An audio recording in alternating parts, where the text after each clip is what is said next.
संप्रदाय कर्तृभ्यो वंशऋषिभ्यो नमो माभ्यः। सर्वोपप्लवरहित प्रत्यगर्थो ब्रह्मैवाहमस्मि। नारायणाखिल गुरो भगवन् नमस्ते शिवाय नमः। शिवलिंगाय नमः। तन्मे मन शिव संकल्पमस्तु नारायण।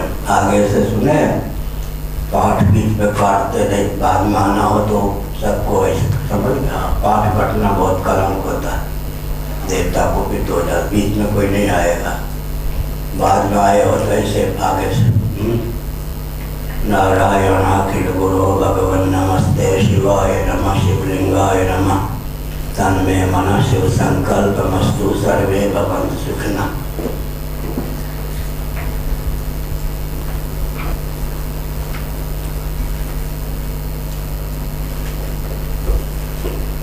ब्रह्मसूत्र वेदांत उपनिषद पृष्ठ 179।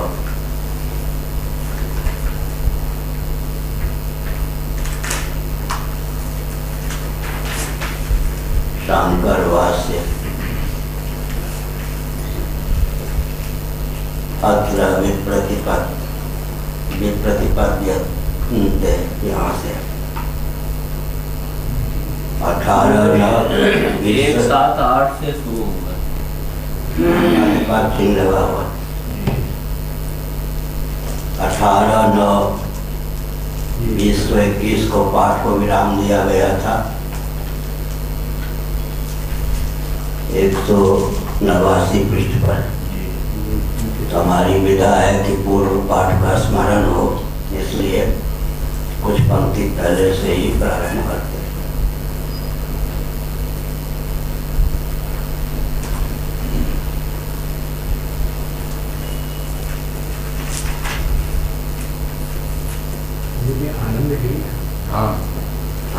आनंदगिरी शंकर भाई में क्या कह रहे हैं? आनंदगिरी कहाँ?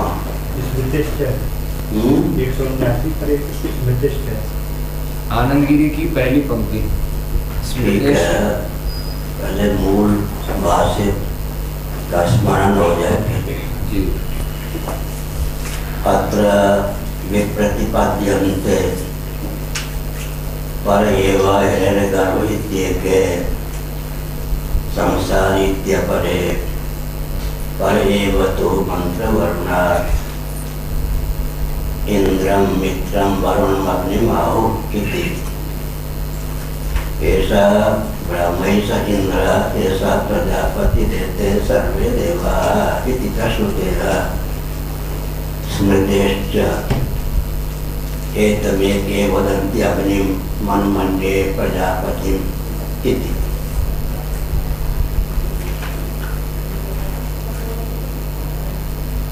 श्री ब्रह्मा जी को लेकर वेदादि शास्त्रों में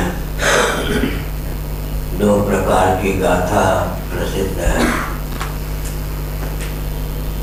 यतो वा इमानि भूतानि जायन्ते, इस तैत्तिरीय उपनिषद के अनुसार एक परमात्म तत्व, ब्रह्म तत्व या भगवत तत्व ही महासर के प्रारंभ में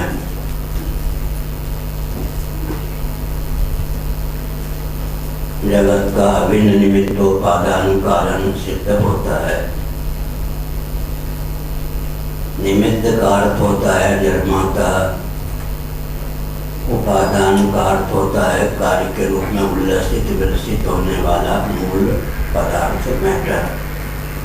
मैकर को निमित्त कहते हैं, मैटर को उपादान कहते हैं। वेदांत प्रस्थान की यह पूर्वता है कि भगवत तत्व, ब्रह्म तत्व या सर्वेश्वर परमात्मा तत्व ही जीवों के शुभाशुभ कर्मों को द्वार बनाकर जगत बनता है, जगत बनाता भी है। जगत बनाने वाला होने के कारण उसे निमित्त कारण कहते हैं। जगत बनने वाला होने के कारण उसे उपादान कारण कहते हैं। दोनों को मिलाकर जगत का अभिन्न निमित्तोपादान कारण परमात्मा तत्व सिद्ध होता है। तदैक्षत सईक्षां चक्रे सो कामयत बहुश्याम प्रजायेय तदात्मानं स्वयमकुरुत प्रकृतिश्च प्रतिज्ञा दृष्टान्तानुपुरोधात् आदि वचनों के अनुसार परमात्मा तत्व को जगत का निर्माता भी माना गया है, जगत के रूप में उल्लसित होने वाला भी माना गया है। भगवत पाद शिवावतार शंकराचार्य महाभाग ने भाष्य के माध्यम से बताया कि ऐसे कुलाल कहते हैं घट निर्माता कुंभकार को, जो मिट्टी का काम भी स्वयं ही करे, स्वयं को ही घट के रूप में प्रस्तुत कर दे, तो घट कितना दिव्य होगा। या ऐसे घट की कल्पना कीजिए, ऐसे मिट्टी की कल्पना कीजिए जो स्वयं ही घट का रूप धारण कर ले, तो घट कितना दिव्य होगा। इस प्रकार विचार करें तो जगत तत्वज्ञ मनुष्यों की दृष्टि में अद्भुत सिद्ध होता है।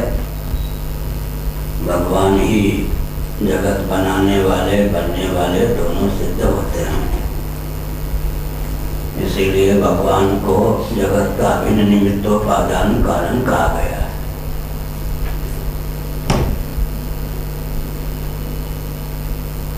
यह जो सिद्धांत है व्यवहार में जिसको उतारते जिस पर दृष्टि जाती है उसको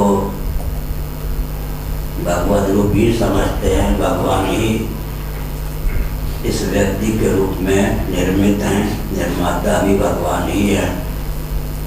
उसके जीवन में किसी प्रकार के ताप की प्राप्ति व्यक्ति नहीं होती।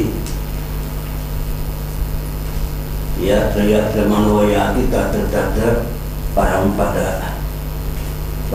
समाधया, जहाँ जहाँ मन जाता है वहीं वहीं समाधि, भगवत तत्व का उनको दर्शन होता है। शास्त्रों का यह वचन है। हिरण्यगर्भ को ही ब्रह्मा कहते हैं। हिरण्यगर्भ संवर्तता प्रे, हिरण्यगर्भ ब्रह्मा, कहीं कहीं सूर्य के रूप में भी उनको ख्यापित किया गया है।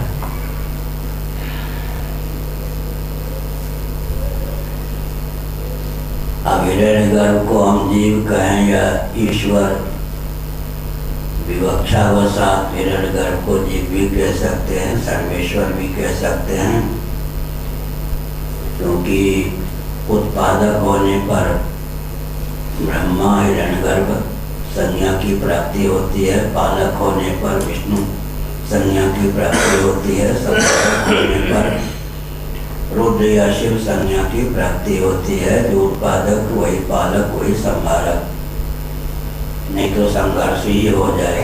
जगत को उत्पन्न करने वाला कोई और हो, पालन करने के लिए और कोई टपक पड़े, संभाल करने के लिए और कोई टपक पड़े।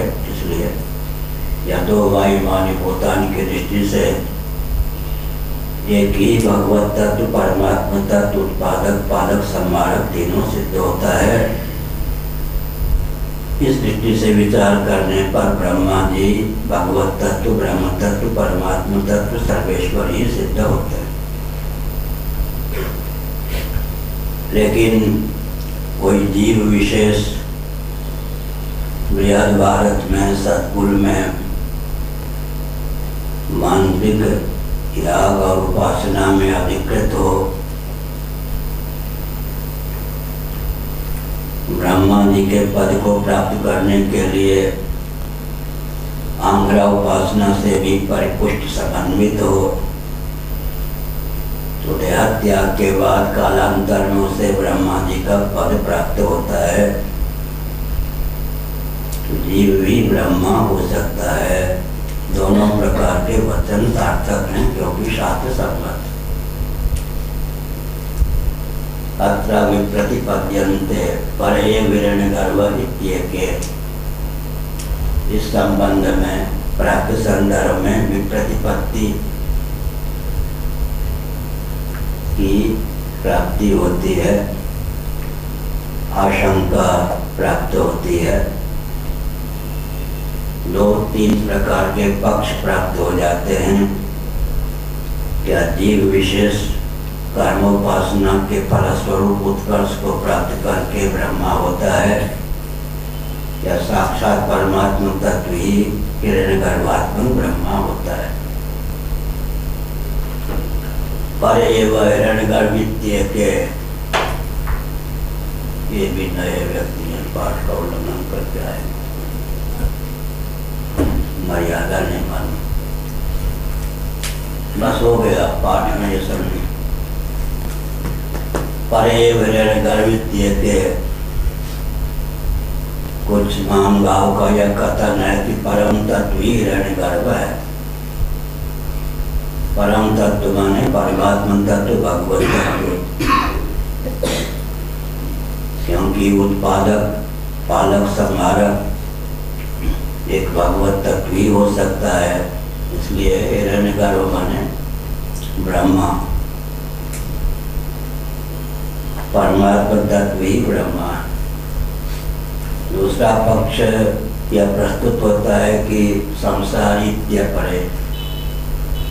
कुछ महान भावों का कथन है कि संसारी जीव ही ब्रह्मा जी के पद को प्राप्त करता है कालांतर। तदनुकूल उपासना का बल हो, कर्म का बल हो, कर्मोपासना का समुचित अनुष्ठान हो तब। समुचित का अर्थ है एक साथ, कर्मोपासना का समुचित अनुष्ठान। कर्म और उपासना कर्तृत्व सापेक्ष होने के कारण दोनों में विरोध नहीं है। कर्तृत्व संपन्न कोई जीव ही कर्मानुष्ठान करता है, उपासना भी करता है। कर्म विशेष का नाम ही उपासना होता है, इसलिए कर्तृत्व के को लेकर कर्मोपासना की सिद्धि होती है। तो यहाँ कहा गया कि संसारी इति अपरे, ब्रह्मा संसारी होते हैं अर्थात जीव होते हैं। समुत्कर्ष को प्राप्त होने पर कभी कोई जीव ही ब्रह्मा के पद को प्राप्त करता है।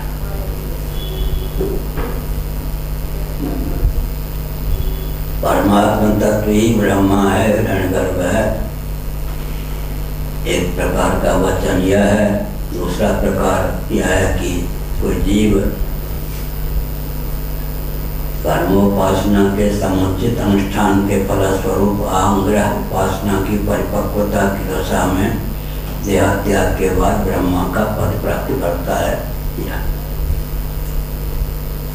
परेवतु मंत्र वर्णात्, जिनका कहना है कि परम तत्व ही हिरण्यगर्भात्मक ब्रह्मा होता है, मंत्र वर्णात्, मंत्र समुदाय के आधार पर यह तथ्य सिद्ध है। अपने कथन की परिपुष्टि में वचन उद्धृत करते हैं वे महानुभाव। इंद्रम मित्रम वरुणम अग्निमाहुति,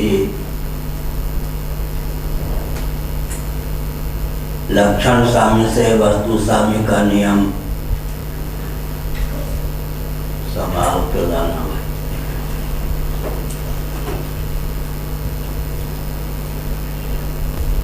लक्षण साम्य से वस्तु साम्य का नियम चरितार्थ होता है। ये MB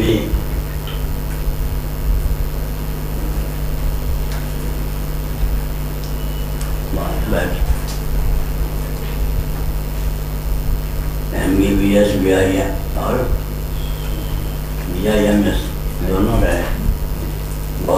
हमारे डॉक्टर अभय जी।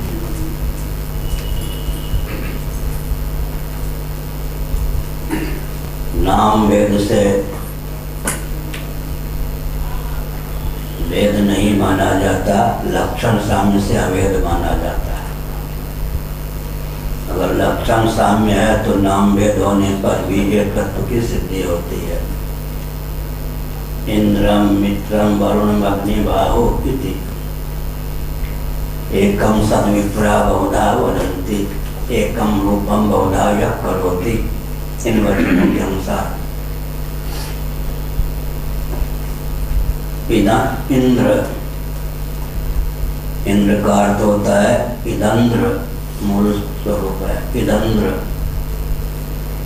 देवता जो होते हैं परोक्ष प्रिय होते हैं, लेकिन इव लगाया उपनिषद ने, परोक्ष प्रिय सदृश होते हैं। परोक्ष प्रिया इव देवा। भगवान श्री कृष्ण ने एकादश स्कंद भागवत में कहा, जहाँ देवता परोक्ष प्रिय सदृश होते हैं वहाँ मुझे भी परोक्ष शैली में जो बात कही जाती है वो प्रिय होती है। एकादश स्कंद में उद्धव जी के प्रति भगवान श्री कृष्ण का यह वचन है। हर जगह निरावरण सत्य नहीं बोलना चाहिए, सत्य को बोलने की विधा होनी चाहिए परोक्ष शैली में। जो बात कही जाती है वो गंभीर होती है, अत्यंत गंवारू ढंग का व्यक्ति होता है तब नग्न भाषा में बोलने की आवश्यकता होती है, नहीं तो बुद्धिमानों के बीच में परोक्ष शैली में बोलना ही चाहिए।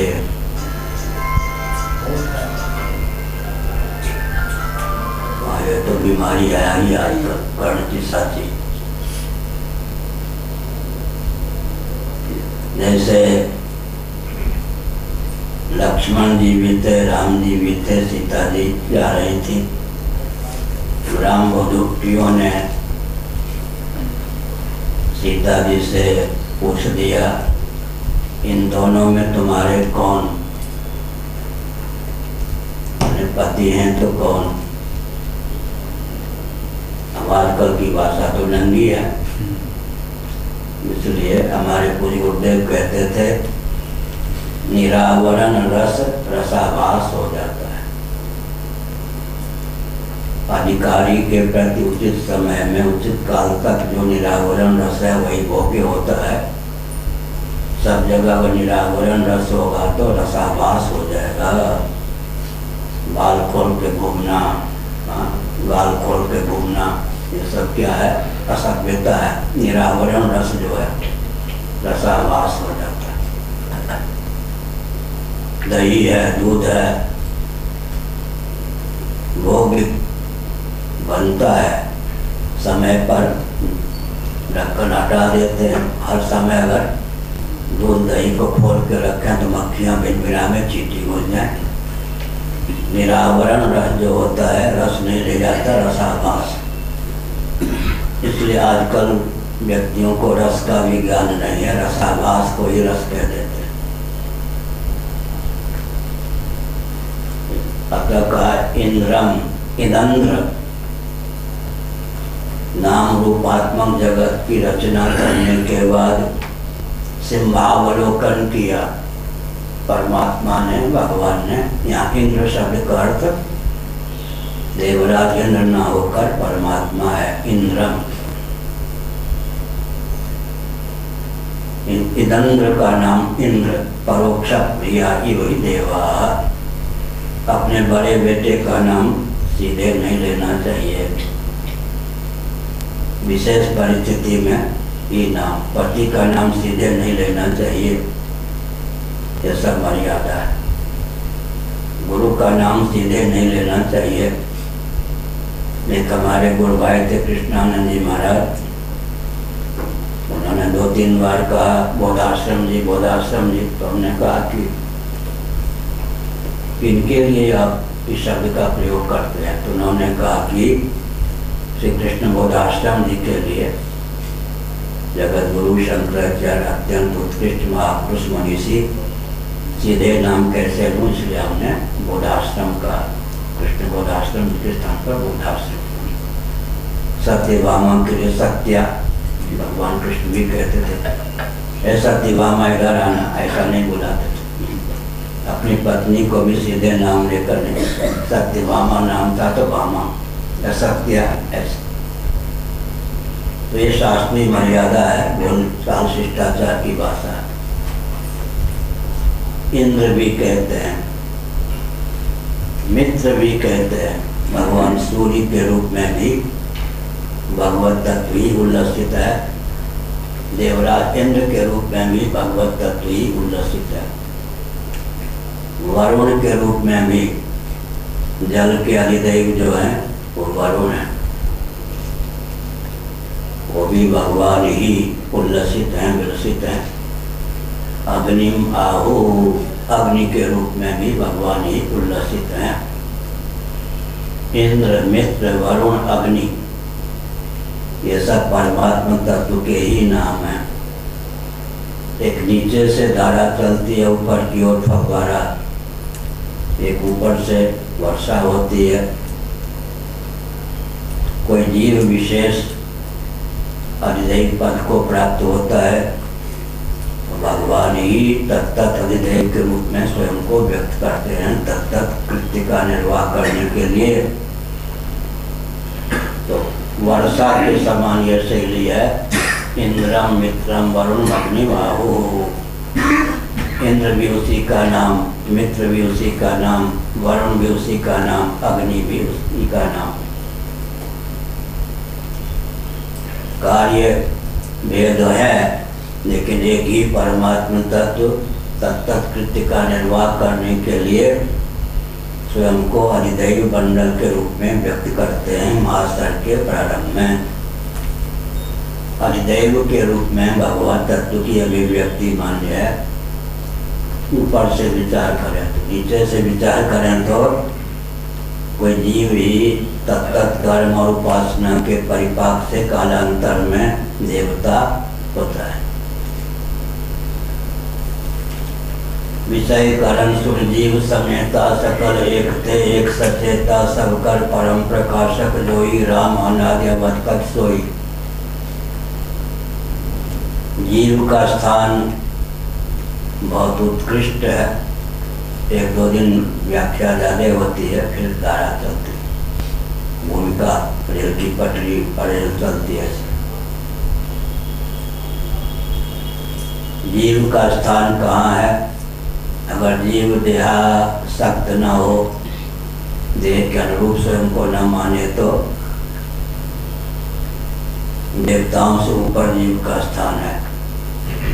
विषय शब्द, स्पर्श, रूप, रस, गंध और उनके अभिव्यंजक संस्थान। विषय से ऊपर कौन है? करण, कर्णक ग्राम। जैसे रूप का ग्रहण करते हैं नेत्र के द्वारा, नेत्र करण है। शब्द का ग्रहण करते हैं श्रोतेंद्रिय के द्वारा, तो श्रोतेंद्रिय करण है। वाक का विन्यास करते हैं वाग इंद्रिय के द्वारा, तो वाग इंद्रिय करण है। ऐसे संकल्प विकल्प मन के द्वारा होता है, तो मन करण है। अंतःकरण, मन, बुद्धि, चित्त, अहंकार।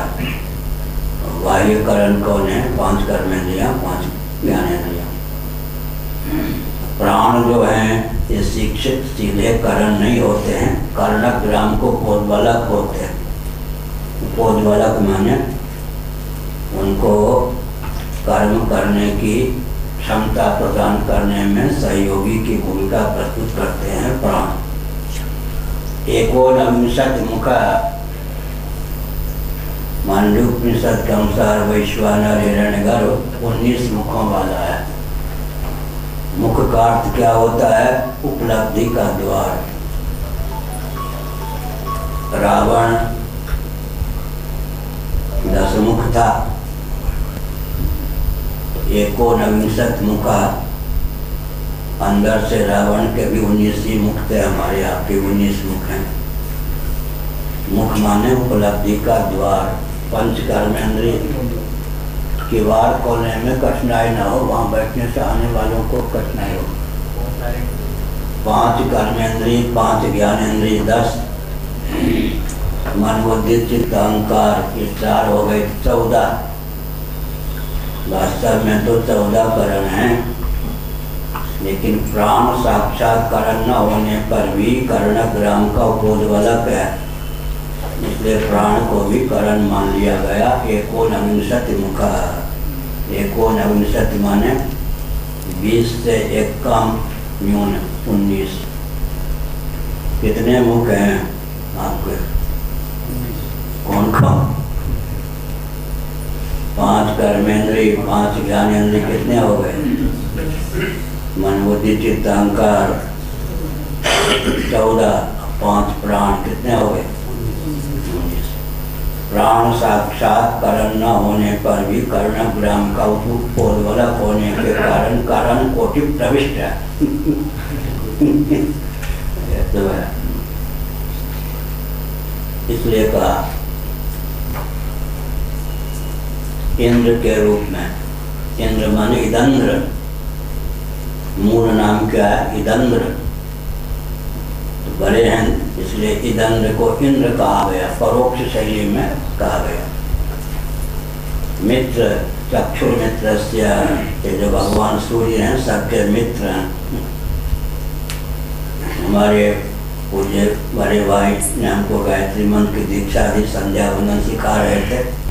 चक्षुर मित्र, मैंने पूछ दिया कि मित्र किसका नाम है? उन्होंने कहा भगवान सूर्य का।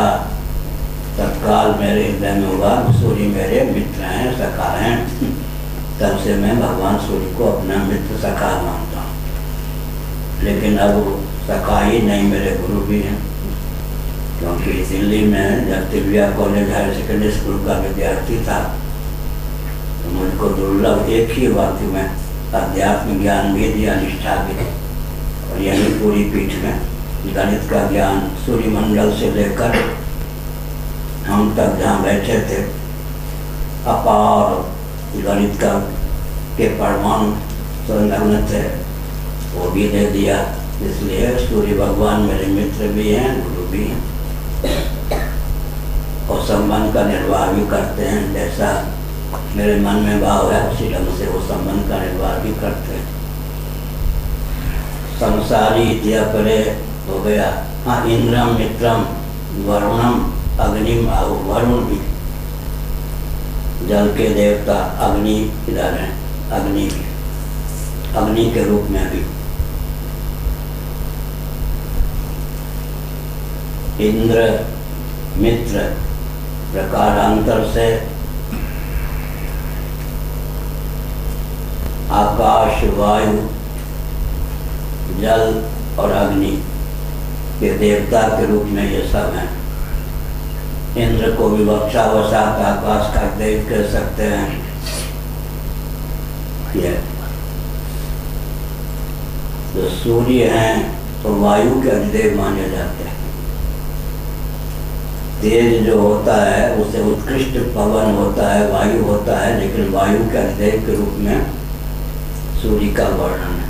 वरुण जल के देवता हैं, अग्नि तो अग्नि है। एस ब्रह्मैष इंद्र एस प्रजापति एते सर्वे देवा इति श्रुतेः। एस ब्रह्मैष, यह ब्रह्मा, ब्रह्म ब्राह्मण वेद तीनों को मिला दें तो ब्रह्मा हो जाते हैं। नींद आ रही है? पूरी बात नहीं उनको पता ही नहीं होता नींद क्या, साल में दिखते हैं। हमने क्या संकेत किया? एस ब्रह्मैष, एस ब्रह्मा, यह ब्रह्मा। ब्रह्मा कौन हुए? ब्रह्म, वेद और ब्राह्मण तीनों मिल जाए तो उन्हीं का पूंजी स्वरूप, पूंजीभूत स्वरूप ब्रह्मा। कौन कौन हो गए? वेद और एक ब्राह्मण। ब्रह्म, ब्राह्मण और वेद तीनों का सम्मिलित स्वरूप ही ब्रह्मा। प्रथम ब्राह्मण कौन है? ब्रह्मा जी। हाँ, ये प्रथम क्षत्रिय इंद्र, प्रथम वैश्य वसु, प्रथम शूद्र पूषा। पिछले साल हमने कहा प्रथम ब्राह्मण कौन है? ब्रह्मा। देखा है प्रयाग में। प्रथम क्षत्रिय इंद्र, प्रथम वैश्य वसु, अष्टवसु वसु, प्रथम शूद्र पूषा।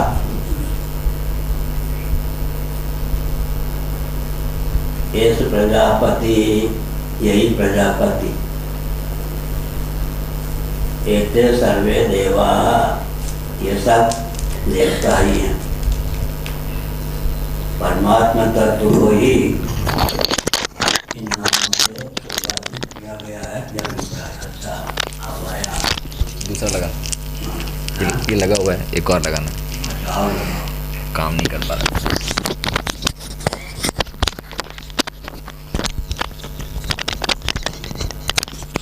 लगाना है यहाँ। हाँ, हम तो मौन हो गए। चलो अब गति चला गई।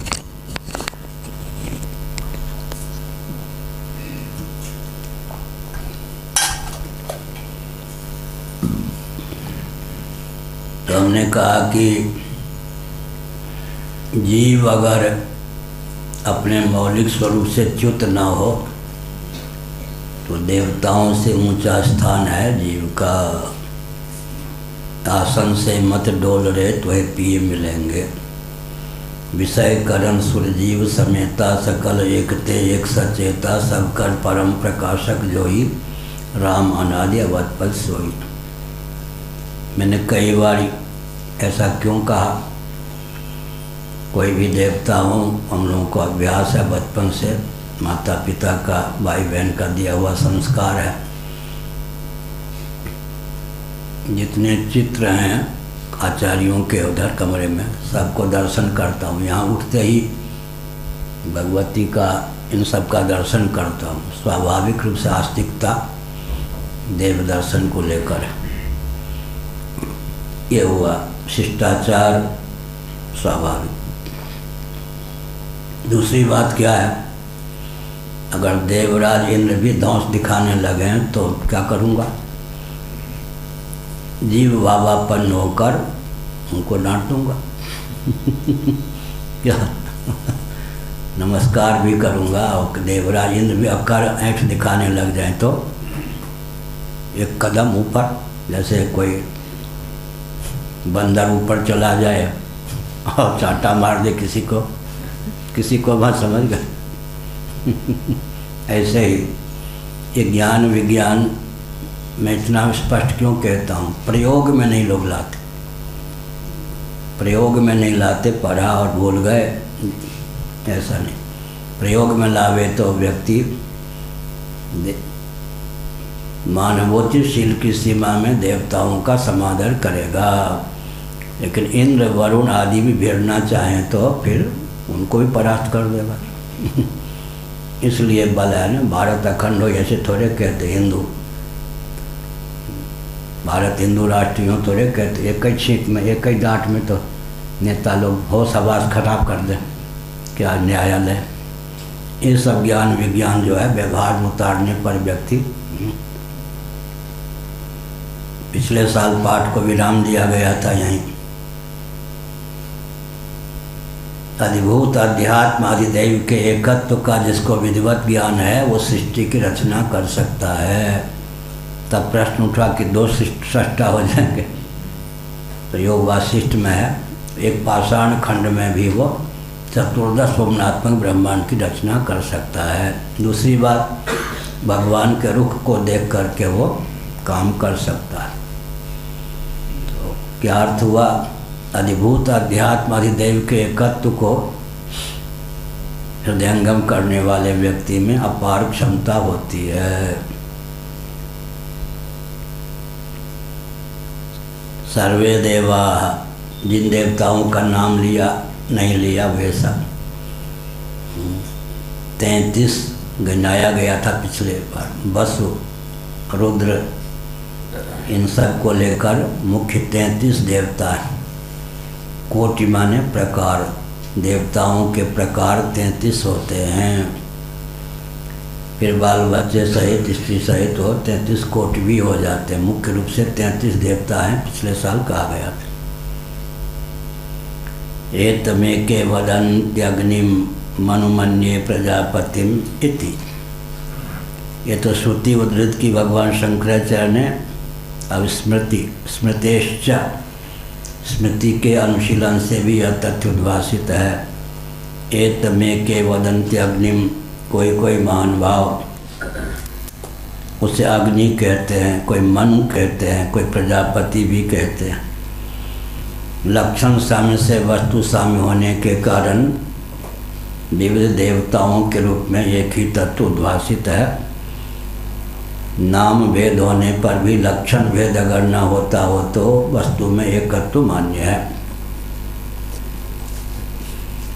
योसावतीन्द्रियो ग्राह्य सूक्ष्मो व्यक्त सनातनः सर्वभूतमयोचिन्त्य स एव स्वयमुद्भवौ इति च। भगवान भाष्यकार दूसरी श्रुति भी स्मृति भी समुद्रित करते हैं। योसावतीन्द्रियो ग्राह्य, योसव अतीन्द्रिय अग्राह्य, यह असौ, जो यह अतीन्द्रिय है। देवता जो होते हैं इंद्रियों के नियामक होते हैं, इंद्रियों से अतीत होते हैं। अग्राह्य, अग्राही भी होते हैं। परमात्मा तत्व का ही यह लक्षण है। वही अधिदेव के रूप में स्वयं को ख्यापित करता है। सूक्ष्म, सूक्ष्म भी है। अव्यक्त, अव्यक्त भी है। सनातन, सनातन भी है। अव्यक्त फिर सनातन कहा। गीता के 8वें अध्याय में एक व्यक्त का वर्णन है, दूसरा अव्यक्त का वर्णन है, तीसरा है सनातन अव्यक्त। व्यक्त के मूल में अव्यक्त, अव्यक्त अव्यक्त को साधने वाला सनातन अव्यक्त। भगवत तत्व का नाम है सनातन अव्यक्त, प्रकृति का नाम है अव्यक्त, प्रपंच का नाम है व्यक्त, कार्य का नाम है व्यक्त, कारण का नाम है अव्यक्त, कार्य कारणातीत अधिष्ठानात्मक उपादान कारण का नाम है सनातन अव्यक्त। सनातन सदा रहने वाला, अव्यक्त, व्यक्त के मूल में कौन होता? अव्यक्त। अव्यक्तादीनि भूतानि व्यक्त मध्यानि भारत, अव्यक्त निधनान्येव तत्र का परिदेवना। व्यक्त की अव्यक्त भावापत्ति का नाम ही क्या है? मृत्यु। अव्यक्त, अव्यक्तादीनि भूतानि, ये सब जो भूत हैं कार्य प्रपंच मूल में अव्यक्त ही थे। व्यक्तों को साधने वाला अव्यक्त होता है। अव्यक्तादीनि भूतानि व्यक्त मध्यानि भारत, हे अर्जुन, व्यक्त मध्यानि बीच में ये व्यक्त हुए हैं। महाप्रलय में सब अव्यक्त ही होते हैं, अव्यक्त भावापन्न होकर शेष रहते हैं। सर्ग दशा में व्यक्त किए जाते हैं। व्यक्त की अव्यक्त भावापत्ति का नाम ही निधन है। वास्तव में matter can neither be created nor destroyed. किसी भी पदार्थ की ऑल ऑफ सडन एकाएक उत्पत्ति नहीं होती, निरन्वय नाश नहीं होता। भगवान शंकराचार्य के समस्त वासियों को सूत्रों में गुम्फित करेंगे तो क्या क्या कहेंगे? विकल्पना निरधिष्ठान नहीं होती, बाध असाक्षिक नहीं होता, नाश निरन्वय नहीं होता, उत्पत्ति असन्मूलक नहीं होती। ये सब, अब ये सब ऐसे सूत्र हैं कि कोई भी वैज्ञानिक अनुगमन कर सकता, खंडन नहीं कर सकता। अडोल अविकम्प विज्ञान भगवान शंकराचार्य ने दिया। विकल्पना निरधिष्ठान नहीं होती, रस्सी ही ना हो तो सर्पधारा माला भूषित दंडादि रूप में उसकी प्रतीति कैसे हो? विकल्पना निरधिष्ठान नहीं होती, बाद असाक्षिक नहीं होता। ये भी बौद्ध सिद्धांत का खंडन है। इस कमरे में कोई है नहीं, कहने वाला सिद्ध हो गया है नहीं? अपने अतिरिक्त का निषेध किया या अपना निषेध किया? यहाँ कोई नहीं हो गया तो बाद असाक्षिक नहीं होता, नाश निरन्वय नहीं होता। नाश का अर्थ है कार्य की कारण भावापत्ति। कोई भी वस्तु नष्ट हो जाए ये संभव नहीं, इसलिए नाश निरन्वय नहीं होता। घट के नाश का अर्थ है मिट्टी भाव, मिट्टी के नाश का अर्थ क्या होगा? जल हो जाना। जल के नाश का अर्थ क्या होगा? अग्नि हो जाना। अग्नि के नाश का अर्थ क्या होगा? वायु हो जाना। वायु के नाश का अर्थ क्या होगा? आकाश हो जाना। अब मस्तिष्क में तनाव उत्पन्न करना हो, ब्रेन हेमरेज किसी को चाहिए तो नैयायिक वैशेषिक आदि या कोई भी एकांत में बैठ के सोचे आकाश की उत्पत्ति नहीं हुई थी तब क्या था? ब्रेन हेमरेज शुरू, वैक्यूम खाली, अवकाश शब्द कोई था ही नहीं। ऐसा कैसे हो सकता? रोग मोल लेना हो तो क्या चिंतन करें? ये लो आकाश की उत्पत्ति नहीं थी तब कोई कहेगा अरे अवकाश शब्द, आकाश तो हमेशा रहेगा। आकाश का लय हो जाएगा, आकाश की उत्पत्ति नहीं थी तब। यही तो वेदांत है कि आकाश की भी उत्पत्ति होती है, आकाश का भी लय होता है। शांत एकांत, नींद टूट गई। शंकराचार्य जी ने अनुभव कराने के लिए भाष्यों में स्थिति को उद्भाषित किया।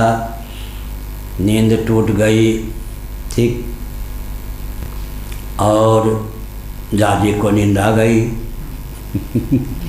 जब भी चल रहा है नींद भी चल रही, पाठ भी सुन रहे, तीन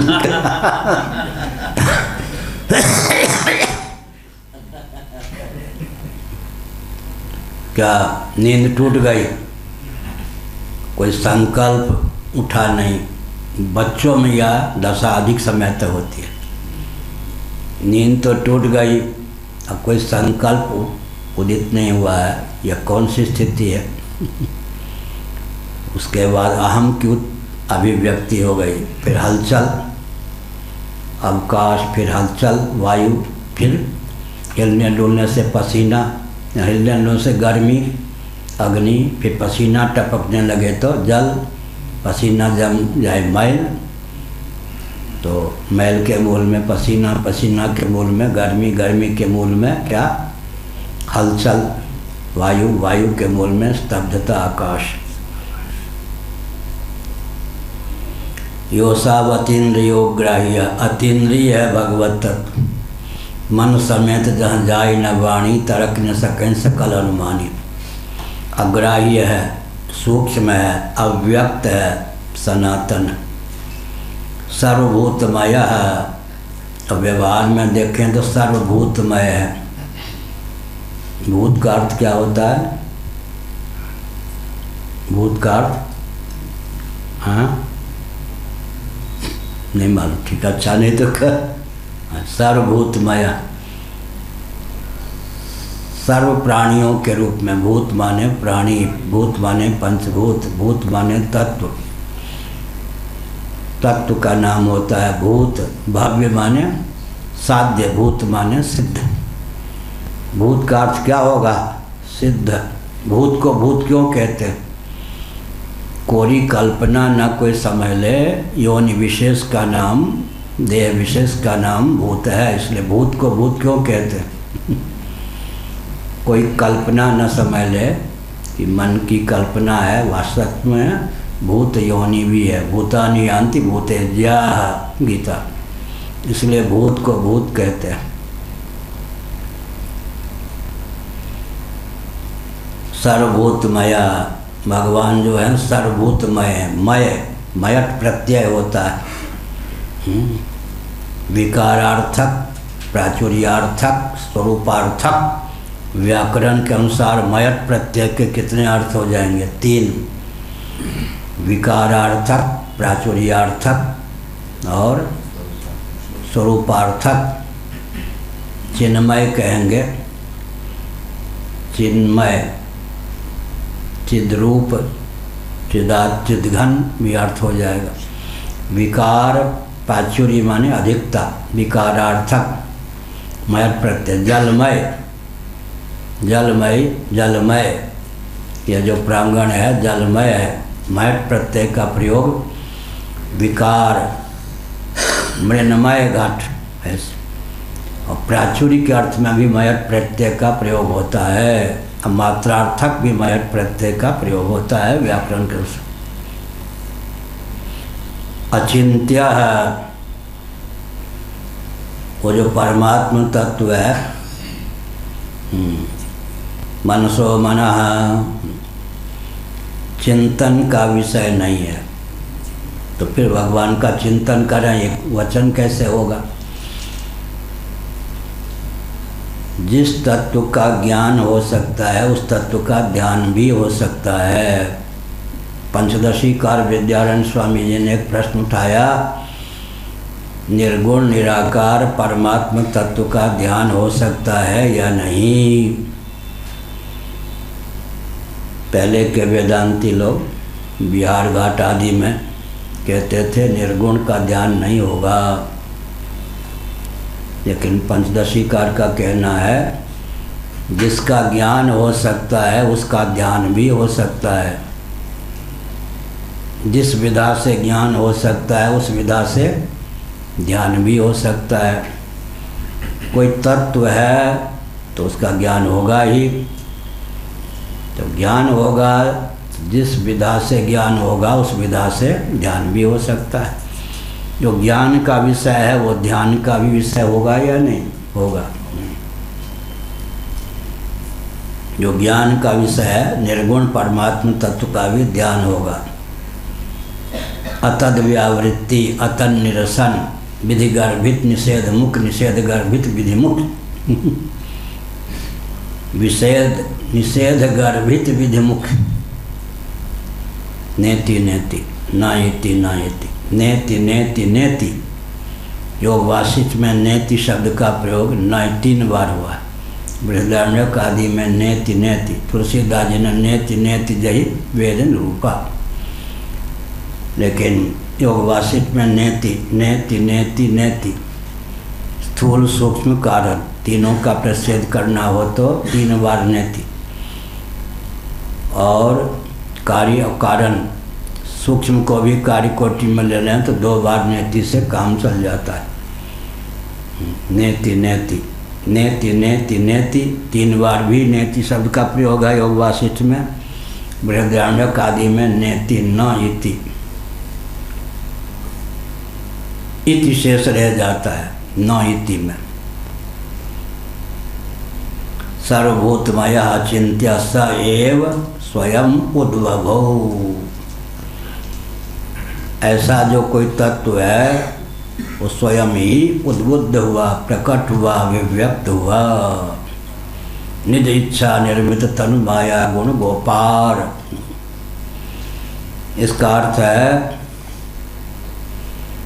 हमारे यहाँ भगवान अवतार लेते हैं। आकाश के रूप में भगवान ही अवतीर्ण, वायु के रूप में भगवान ही अवतीर्ण, अग्नि के रूप में भगवान ही अवतीर्ण, जल के रूप में भगवान ही अवतीर्ण, अब भूमि के रूप में भगवान ही अवतीर्ण, निद्रा के रूप में भी भगवान ही अवतीर्ण। ठीक, पंखा चाहिए तो आप लोग चला सकते हैं। तो हमने क्या कहा? स्वयं उद्भवौ, उद्भवौ, वो स्वयं ही प्रकट हुए, यह भी स्मृति है। स्वयंभू,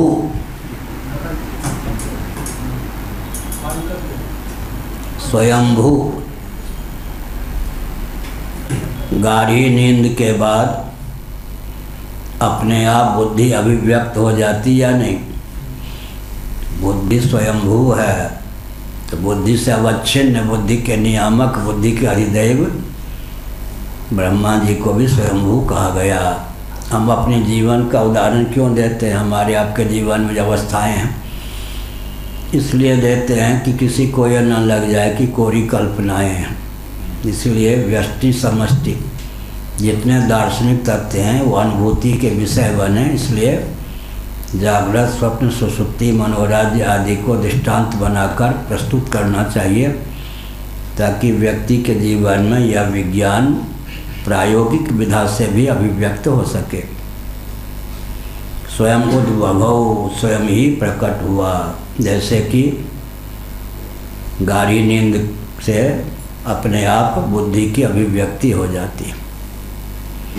संसारी एवं वास्यात, एक तो वह हो गया। असंसारी परमात्म तत्व ही ब्रह्मा या हिरण्यगर्भ के रूप में अभिव्यक्त हुआ। इसलिए ब्रह्मा या हिरण्यगर्भ जीव नहीं, जगदीश्वर ही है। दूसरा पक्ष ब्रह्मा जी को लेकर उस स्वामी अखंडानंद जी महाराज कहते थे, दो बड़े सहिष्णु हैं, सबका हित करते हैं पर सबसे गाली सुनते हैं, एक बनिया और एक ब्रह्मा। उस स्वामी अखंडानंद जी महाराज कहते थे, ये दो बड़े सहिष्णु हैं, बनिया कुछ ना कुछ दिए बिना नहीं रहेगा अपनी औकात में, एक को देख के संतुष्ट नहीं होगा, 10 को थोड़ा थोड़ा चटा देगा। लेकिन कहने वाले कहते बनिया बक्काल है ना आखिर, और गोपियों भी गाली देनी होगी ब्रह्मा जी को। ब्रह्मा बड़ा बुद्धू था, अगर ये पलकें नहीं बनाई होती तो क्या करते, निर्निमेष भगवान का दर्शन हम कर पाते। ब्रह्मा को अकल नहीं थी, गाली सुनने के लिए दो ही है, नीचे बनिया ऊपर ब्रह्मा। ये जो दोनों हैं सबका काम बनाते हैं, पर जिसको गाली देना हो वो किसको देता है, ये चीज़ बढ़िया लगी इनको, बनिया और ब्रह्मा। हाँ, आखिर बनिया बक्काल है ना, अरे भाई 25 को देना है, तुम्हें 5 लाख कैसे दे देगा, क्या थोड़े थोड़े चटाएगा ये। और ब्रह्मा जी जो है, ब्रह्मा जी को भी गाली देता है, इसलिए नहीं, स्वयं स्वयं स्वयं उद्भव, स्वयं ही प्रकट हुए। अब दूसरा पक्ष है संसारी एवं वास्यात, ईश्वर के रूप में ब्रह्मा का प्रतिपादन तो हो गया, कुछ महानुभावों कहना अथवा संसारी ही वह हो। ब्रह्मा जी संसारी क्यों, इसमें भी श्रुतियाँ प्रमाण हैं, उधर भी इधर भी, दोनों ओर पोद्बलक ब्रह्मा जी के ब्रह्मत्व को सिद्ध करने वाली श्रुतियाँ भी हैं, ईश्वरत्व को सिद्ध करने वाली श्रुतियाँ हैं, स्मृतियाँ हैं, और जीव भावापन्न ब्रह्मा को सिद्ध करने वाली भी स्मृतियाँ हैं, श्रुतियाँ हैं। अथवा संसारी एवं वास्यात, संसारी ही वो हो सकता है, हो। सर्वान् पापान् औसत इति श्रुते है, श्रुति है, उसने सब प्रकार के पापों को रौंद डाला। अब यहाँ कौन सा नियम चरितार्थ होगा, कहो जी। अप्राप्त का प्रतिषेध नहीं होता, क्या क्या, अप्राप्त का प्रतिषेध नहीं। हाँ, बंध्या पुत्र है ही नहीं, प्राप्त ही नहीं, तो उसका प्रतिषेध क्या होगा। अप्राप्त का प्रतिषेध नहीं होता। ये दर्शन विज्ञान व्यवहार तीनों के एकत्र हो गया है।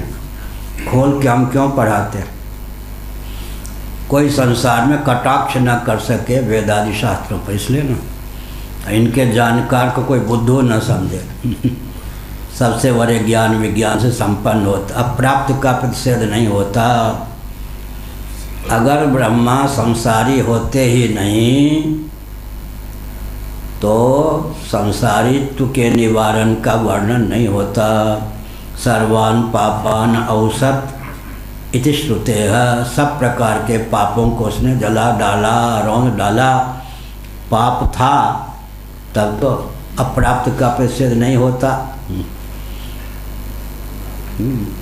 जरा नहा लीजिए, देखिए कितना शरीर में मैल है, मैल ना हो तो अपनोदन की आवश्यकता क्या, अप्राप्त का प्रतिषेध नहीं होता।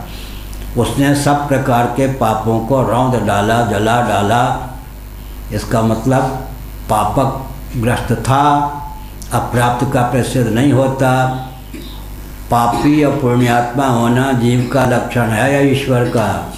भारद्वाज बाबा, जीव का पुण्यात्मा होना भी है। क्यों भगवान पुण्यात्मा नहीं है? हैं दोनों और हरियाणा मार का बैठो। कर्तृत्व बुद्धि पूर्वक पाप पुण्य की स्थिति होती।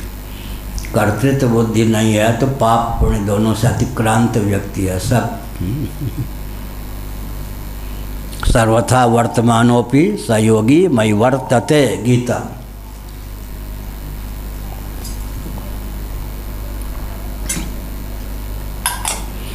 सर्वान् पापान् पापमना औसत इति श्रुते न ह्यसंसारिणः पापमदाः प्रसंगोस्ति। इसी की व्याख्या। इसको क्या कहते थे हमारे पूज्य गुरुदेव शंकराचार्य जी की विशेषता क्या? पहले सूत्रात्मक वाक्य लिखते हैं, बाद में उस सूत्रात्मक वाक्य की व्याख्या के लिए जिस वाक्य की रचना करते हैं सूत्रानुकारी वाक्य उसको कहते हैं। शंकराचार्य पहले सूत्रात्मक वाक्य लिखते हैं, बाद में स्वयं ही उसका विवरण प्रस्तुत कर देते हैं। सर्वान् पापमान औसत इति श्रुतेः। अब नहीं असंसारिणः पापमदाः प्रसंगोस्ति। जो असंसारी होगा उसके पाप के दाह का प्रसंग भी प्राप्त नहीं होगा। इसका अर्थ क्या हुआ? इसका अर्थ ये हुआ ना, पाप युक्त हुआ। देखो तुम्हारे पाँव में पंख है, जा धो लो। पंख है तब तो प्रक्षालन की आवश्यकता होगी। तो संसारी व्यक्ति का अर्थ क्या होता है? पाप और पुण्य से लिप्त। उसने पापों को रौंद डाला, पापों का प्रक्षालन कर दिया, दाह कर दिया। इससे सिद्ध होता है पहले वो संसारी था, भूतपूर्व संसारी नहीं। असंसारिणः पापमदाः प्रसंगोस्ति भयारति संयोग श्रवणाच्च। इतना ही नहीं, भय और अरति के संयोग के श्रवण से भी यही सिद्ध होता है एकाकी रमण नहीं हुआ। बहुत विकट स्थिति। अकेले था तो मन नहीं लगा। किसका? जीव भावापन हिरण्यगर्भ को। अकेले बढ़िया पंचदशी कार ने कहा कोई माता पिता बच्चों की हरकत समझने के लिए ऐसी जगह रख के छिप जाएं जहाँ न सर्प है न बिच्छू है, कोई भयदायक पदार्थ नहीं, प्राणी नहीं, लेकिन वो बच्चा रो पड़ेगा। क्यों रोएगा? एकांत सहिष्णुता उसमें नहीं है, कोई खतरा नहीं है पर रो पड़ेगा। ये द्वैत सहिष्णुता। अकेले मन नहीं लगता तो हंसी मजाक के सब कर लो। एक दो व्यक्ति गप सराका करते करते थक गए तो चुपचाप जाके अकेले सो जाओ, न यहाँ चैन न वहाँ चैन। क्या अकेले किसी को अकेले छोड़ दिया जाए, भोजन पानी सारी व्यवस्था करके मर जाएगा। 7 महीने लगातार एक ही पर्णकुटी में, इतनी दूरी पर हम और चिन्मयानंद जी थे। हम सब प्रकार की व्यवस्था का ध्यान रखते थे। 7 महीने में एक कमरे में पर्णकुटी में रहने पर भी एक वाक्य हम उनसे नहीं बोले, न वो नाराज़ हुए। ऐसा एक कमरे में 2 व्यक्ति हो 7 महीने तक एक वाक्य भी नहीं बोले, वो नाराज में जानते थे स्वभाव। इसका अर्थ क्या हुआ? इसीलिए कहा पाप भय और अरति। अकेले भय लग गया, मन नहीं रमा, तो जो भय प्राप्त करे और रमण न हो, रति मन न लगे, मोटी भाषा में वो तो जीव ही है। एकाकी रमण नहीं हुआ और फिर अकेले भय लगा, यहाँ कोई नहीं, बच्चा जैसे रो पड़ता है। अथ यन मर्त्य सन अमृता न सृजत इति च, बहुत अच्छा। अथ यन मर्त्य सन अमृतान असृजत, वह स्वयं मर्त्य होकर भी, उसने स्वयं मर्त्य होकर भी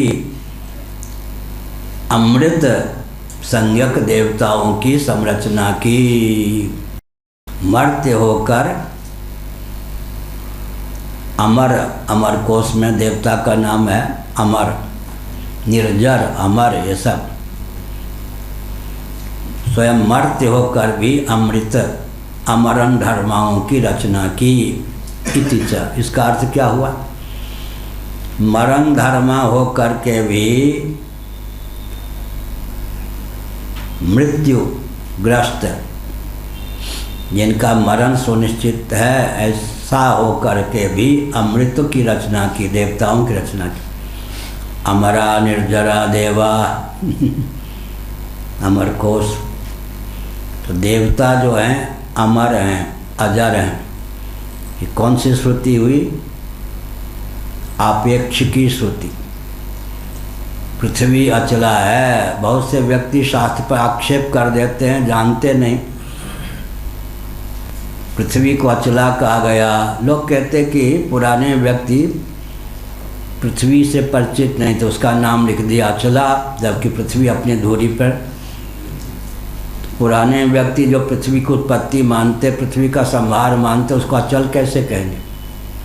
अचला शब्द है पृथ्वी का। क्या मतलब हुआ? पृथ्वी से ऊपर कौन? जल, जल से ऊपर कौन? अग्नि, अग्नि से ऊपर कौन? वायु। ये तीनों जो चंचल हैं। ऊपर कौन? आकाश। नीचे कौन? पृथ्वी। इन तीन चंचलों को धारण करने के लिए परम स्थिर आकाश न हो और नीचे आपेक्षिक निश्चलता से युक्त पृथ्वी न हो, तो तीन कहाँ रहेंगे? अचला का अर्थ है सापेक्ष। अचलत तो वहाँ पर मान्य है, निरपेक्ष नहीं। ये इससे सब विज्ञान निकलेगा या नहीं? गतिशील पदार्थ को नीचे ऊपर साधने के लिए स्थिर पदार्थ चाहिए। आकाश तो परम स्थिर जैसा है। आकाश, अब वो उधर चल पड़ेगी धारा, तो फिर आकाशे बलाका, आकाश में बगुलों की पंक्ति। आकाश के सावयवत्व को सिद्ध करने के लिए जो कार्य होता है, सावयव होता है, ये पंक्ति है। आकाशे बलाका, आकाश में बगुलों की पंक्ति। तो वो सब सूक्ष्म विषय यहाँ भी नहीं रखेंगे, हमने संकेत किया। इतना खोल कर क्यों कहते हैं? नास्तिक भी आस्तिक हो जाए और लगे कि सारा ज्ञान विज्ञान से युक्त। भगवान शंकराचार्य ने उपनिषद का जो अर्थ किया है, सकल ज्ञान विज्ञान से युक्त, दर्शन विज्ञान व्यवहार तीनों दृष्टियों से पारंगत। इसलिए कोई बुद्धू न समझे बाबाओं को या वेदादि शास्त्र के मर्मज्ञ को। भय और आरति का संयोग श्रवण है। श्रुतियों ने, स्मृतियों ने एकाकी वो रमण नहीं प्राप्त कर सका, भय लगा उसको। ये तो जीव का लक्षण हुआ। जो भय से आक्रांत हो, मन नहीं लगता, कुछ हंसी मजाक कर लें, कुछ गपाष्टक ही कर लें। एक थे वो दंडी स्वामी चिन्मयानंद जी के मौसा। तुम जिस कमरे में रहते वहीं रहूँगा मैं। पूर्वाचार्य से पढ़ने कलकत्ता गया था। रहिए। अब वो उनकी खुजली हो जीव में। हमने कहा आप रहिए हमारे कमरे में ही, लेकिन मुझे बोलने के लिए बाध्य मत कीजिएगा। 3-4 दिन बाद कहा मैं तो मर जाऊँगा। हमने मरोगे तो अलग कमरे में रहो। हम तो 7-7 महीने चिन्मयानंद जी में हम एक कमरे में रहे, एक वाक्य भी नहीं बोले, तो पेट फूलेगा। इसलिए अकेले रहने का भी अभ्यास करना चाहिए। धानुका जी थे ना सेठ, उन्होंने कहा महाराज मेरी बड़ी दुर्दशा है। धानुका जी कहीं भी जाते थे अपनी पत्नी के साथ ही जाते थे, हमारे पास भी आते तो पत्नी को लेकर ही बात करते थे। दैवयोग से दुर्घटना में पत्नी मर गई, उनकी जो दुर्दशा हुई, अरे राम रे राम। अब पुत्र वधू कैसे लेते, पर्दा की बात, चरित्रवान थे। उन्होंने कहा महाराज मुझसे बहुत भूल हुई, अनन्यता के नाम पर तो अब मेरे लिए अब कोई सहारा नहीं रहेगा, जल्दी मरूंगा। मर भी गए। क्या पत्नी के इतने रसिक मत हो जाओ कि पत्नी के बिना नींद ना आवे। हाँ, क्या पति के इतने रसिक ना हो जाओ कि पति को काम काज से दिल्ली जाना हो तो फिर तुम्हारी बेहोशी आ जाए। क्या ये, इसलिए अकेले रहने का भी अभ्यास होना चाहिए। आरति और भय ये जीव का लक्षण है। जिसको भय लगता है और जिसको अकेले मन नहीं लगता, आरति और भय, भय तमोगुण को लेकर, आरति जो है, रति जो है इसको लेकर, रजोगुण को लेकर। रजोगुण तमोगुण, आरति और भय का संयोग श्रुत है। इससे सिद्ध हुआ कि हिरण्यगर्भ ब्रह्मा भी जीव ही। अथ यन मर्त्यासन अमृता न सृजत, ये कह रहा था। जो मर्त्य होकर भी जिसने अमृतों को, देवताओं को रचा, यह कहा।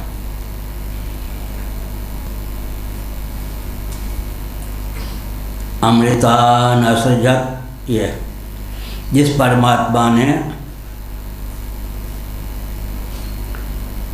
अमृत मर्त्य होकर, परमात्मा माने ब्रह्मा स्वयं मरण धर्मा होकर भी उन्होंने अमर के रूप में जो प्रसिद्ध देव वृंद उनको रचा, देवताओं की सृष्टि की। यद्यपि ब्रह्मा जी देवताओं से उत्कृष्ट जीवन प्राप्त करते हैं, ब्रह्मा जी की आयु सर्वाधिक होती है देवताओं में। 1,97,49,59,122 वर्षों की पृथ्वी है आजकल। लेकिन ब्रह्मा जी की पूर्ण आयु क्या हो गई? 31,10,40,000,000 वर्ष। ब्रह्मलोक की गणना के अनुसार 100 वर्ष, मर्त्यलोक की गणना के अनुसार 31,10,40,000,000 वर्ष ब्रह्मा जी की आयु होती।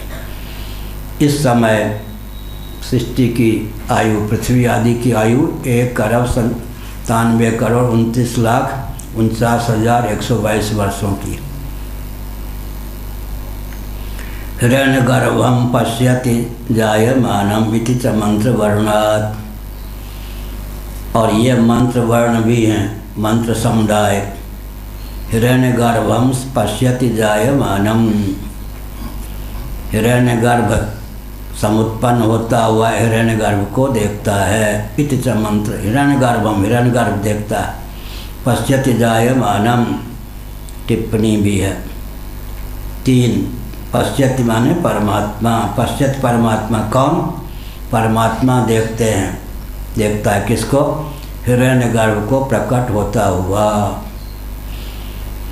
इससे सिद्ध हुआ कि जन्म युक्त होने के कारण, भय युक्त होने के कारण, अरति संपन्न होने के कारण हिरण्यगर्भ जीव ही सिद्ध होता है। स्मृतेश्च कर्म विपाक प्रक्रियायाम, कर्म विपाक माने, कर्म विपाक नामक एक ग्रंथ ही है। कर्म विपाक, विपाक माने फल। क्लेश कर्म विपाक आशय से परामृष्ट पुरुष विशेष का नाम ईश्वर है। योग दर्शन क्या कहा? क्लेश कर्म विपाक आशय से अपरामृष्ट पुरुष विशेष का नाम ईश्वर है। अविद्या अस्मिता राग द्वेष अभिनिवेश 5 क्लेश हैं। शुभ अशुभ मिश्र 3 कर्म हैं। सुख दुख मोह 3 फल हैं। आशय माने अंतःकरण, उसमें सन्निहित संस्कार। क्लेश के कितने भेद हो गए? अविद्या अस्मिता राग द्वेष अभिनिवेश 5 क्लेश हैं। कर्म कौन हो गए? शुभ अशुभ मिश्र। विपाक माने फल। कर्म के फल कितने होते? सुख दुख मोह। सत्वगुण की परंपरा में पुण्य का फल क्या होगा? सुख। रजोगुण की परंपरा में पाप का फल होगा दुख। तमोगुण से मोह होगा। कर्म के फल सुख दुख मोह। कर्म के प्रकार पुण्य पाप मिश्र। यह क्लेश कर्म विपाक। आशय माने अंतःकरण और उसमें सन्निहित वासना या संस्कार। क्लेश कर्म विपाक आशय, इनसे अछूता असंस्पृष्ट पुरुष विशेष, पुरुष माने जीव, पुरुष कोटि प्रविष्ट होने पर भी पुरुष जीवनिष्ठ जीवत्व से अतिक्रांत का नाम हो गया पुरुष विशेष। स्मृतेश्च कर्म विपाक प्रक्रियायाम। केवल श्रुति के बल पर ही नहीं, स्मृतियों के बल पर भी कर्म इत्यादि कर्म फल प्रकरण है। कर्म विपाक कर्म फल का प्रकरण जहाँ है स्मृति में, वहाँ भी स्थित तथ्य का प्रतिपादन किया गया। ब्रह्मा विश्वसिजो धर्मो महान अव्यक्तमेव च उत्तमं सात्विकी मेताम गतिमाहुर्मनीषिणः इति। कर्म विपाक कर्म फल की प्रक्रिया का जहाँ वर्णन है, वहाँ इस प्रकार का वचन सुलभ है। ब्रह्मा हैं, ब्रह्मा के लिए हमने क्या कहा? ब्रह्म वेद और ब्राह्मण तीनों का सम्मिलित रूप ही ब्रह्मा होता है। विश्वसिजः विश्व के सृष्टा हैं। धर्मः ब्रह्मा जी धर्म है, सबके धारक होने के कारण ब्रह्मा जी धर्म है। कैसे धर्म हो गए? पार्थिव प्रपंच को धारण करने वाली पृथ्वी का नाम धर्म, पृथ्वी को धारण करने वाला जल का नाम धर्म, जल को धारण करने वाला अग्नि का नाम धर्म, अग्नि को धारण करने वाला वायु तत्व का नाम धर्म, वायु तत्व को धारण करने वाला आकाश का नाम धर्म हो गया। अब क्या करें? 5 4 3 2 1 के बाद कौन सा अंक होगा? 5 4 3 2 1 के बाद कौन सा अंक होगा? शून्य। ठीक कहा, यही हुआ। 5 गुणों से युक्त पृथ्वी, 4 गुणों से युक्त जल, 3 गुणों से युक्त तेज, 2 गुणों से युक्त वायु, 1 गुण से युक्त आकाश, निर्गुण निर्विशेषता की अवधि का नाम है आत्मा। तो धर्म कहा। ब्रह्मा जी धर्म क्यों हैं? ब्रह्म रूप से सबके धारक हैं, इसलिए धर्म है। पृथ्वी रूप से भी धारक हैं पार्थिव प्रपंच के। जल रूप से पृथ्वी को धारण करते हैं, अग्नि रूप से जल को भी धारण करते हैं, वायु रूप से अग्नि को भी धारण करते हैं, आकाश रूप से वायु को भी धारण करते हैं। ब्रह्मा जी धर्म हैं, सबके धारक का नाम है धर्म। अब धर्म का कौन खंडन करेगा? किसी भी वस्तु की सत्ता और उपयोगिता जिस पर निर्भर है उसका नाम है धर्म। अब कौन खंडन करेगा धर्म का? बाल ठाकरे सावधान। हिंदू धर्म नहीं, हिंदू विचारधारा है। धर्म शब्द के प्रति कितने चिर है। अरे धर्म का अर्थ होता है जिस पर वस्तु की सत्ता उपयोगिता निर्भर करे, जिसके कारण किसी भी वस्तु की सत्ता उपयोगिता हो, उसका नाम धर्म। यही ब्रह्मा विश्वसिजो धर्मो महान अव्यक्तमेव च। महान महत्त्व कह सकते हैं, अव्यक्त कह सकते हैं। महत्त्व का कारण कौन हुआ? ये ब्रह्मा के कौन हुए? मन बुद्धि चित्त अहंकार में किसके देवता हैं? ब्रह्मा, बुद्धि के। विश्वसिजः धर्मः महान अव्यक्तमेव च। फिर कारण की दृष्टि से महत्त्व भी ब्रह्मा ही है, अव्यक्त भी ब्रह्मा ही। अब प्रश्न उठता है कि अहम तत्व, महत्त्व की क्या उपयोगिता है, अव्यक्त की क्या उपयोगिता है?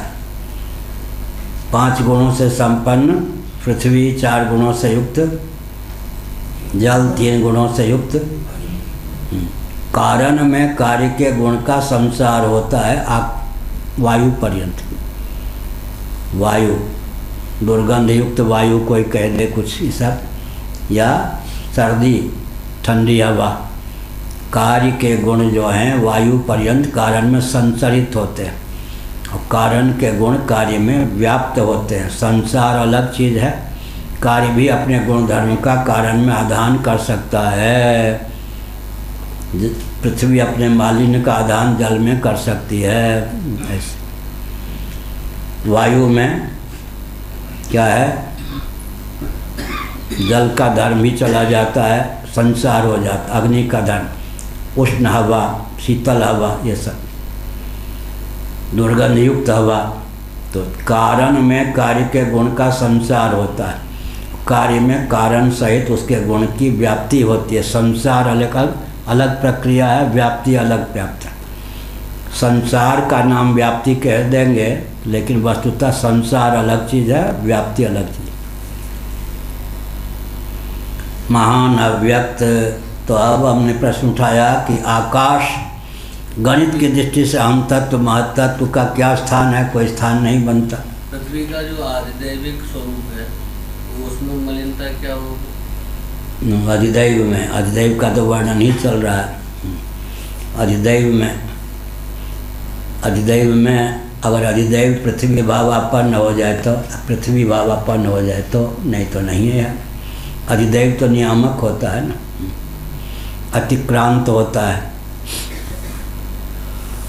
पृथ्वी जिसका शरीर है, अंतर्यामी ब्राह्मण बृहदारण्यक, पृथ्वी जिसका शरीर है, पृथ्वी जिसका शरीर है, जल जिसका शरीर है, अग्नि जिसका शरीर है, वायु जिसका शरीर है, ये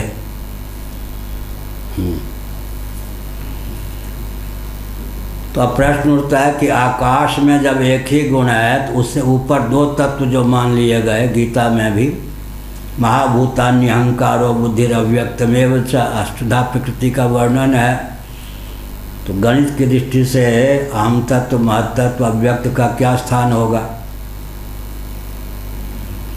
5 गुणों से युक्त पृथ्वी, 4 गुणों से युक्त जल, 3 गुणों से युक्त तेज, 2 गुणों से युक्त वायु, 1 गुण से युक्त आकाश। अब आकाश हो गया तो अहम तत्व महतत्व की क्या उपयोगिता रही, या अव्यक्त की 3 तत्वों की क्या उपयोगिता रही? गणित की दृष्टि से तो कोई उपयोगिता सिद्ध नहीं हुई। तो कौन सी उपनिषद विजयी हो गई? तैत्तरीय। तस्माद् वै तस्मादात्मना आकाश संभूतः। तो फिर हमने अपने ग्रंथों में लिखा है आकाश का गुण क्या है? शब्द। आकाश के ही अवान्तर सूक्ष्म भेद का नाम अहम तत्व महतत्व अव्यक्त है। वैखरी वाक्य सिद्धि जिस आकाश से होती है उसका नाम भूताकाश है, और मध्यमा वाक्य सिद्धि जिससे होती है उस आकाश का नाम अहम तत्व है। पश्यंती वाक्य सिद्धि जिससे होती है उसका नाम क्या है? महदाकाश महतत्व है। परावाक्य सिद्धि जिससे होती है उसका नाम है अव्यक्त। आकाश के ही अवान्तर भेद हैं, इसलिए आकाश कहने पर अहम तत्व महतत्व अव्यक्त का भी ग्रहण हो जाता है। 2 प्रकार का विज्ञान होता है। एक विज्ञान कौन? गणित विज्ञान। एक होता है कृषि विज्ञान। 5 4 3 2 1 0, ये कौन सा हो गया विज्ञान? गणित। लेकिन कृषि विज्ञान पृथ्वी जल तेज वायु आकाश अव्यक्त, ये कृषि विज्ञान है। कृषि विज्ञान में बीजावस्था बीच में आ जाती, निर्बीज के बाद बीजावस्था। एक गणित विज्ञान चलता है, कृषि विज्ञान चलता है। कौन सा विज्ञान पसंद है? कृषि विज्ञान। हाँ ठीक है, हरियाणा में तो होनी चाहिए। 5 4 3 2 1, उसके बाद होना चाहिए 0, लेकिन आ गया कौन? अव्यक्त। ये बीजावस्था, ये कृषि विज्ञान। संस्कार विहीन फिर कर देंगे तो क्या हो जाएगा? संस्कार विहीन अव्यक्त का नाम आत्मा ही है। बीज में जो अंकुरोत्पादनी क्षमता है, संस्कार विहीन बीज का नाम पृथ्वी होगा या नहीं? किसने लिखा? शंकराचार्य ने। जो उन्होंने लिखा उन्हीं के नाम से मैं बोलता हूँ। अपनी खुदाई बगाड़ना क्या कृतज्ञता है या नहीं? जिस आचार्य से जो मिला हो उनके नाम के साथ उस ज्ञान विज्ञान का उल्लेख करना चाहिए, नहीं तो कृतज्ञता आ जाती। क्या निष्कर्ष निकला? संस्कार विहीन बीज का नाम पृथ्वी हो जाता है। ऐसे ही संस्कार विहीन अव्यक्त का नाम ही आत्मा है।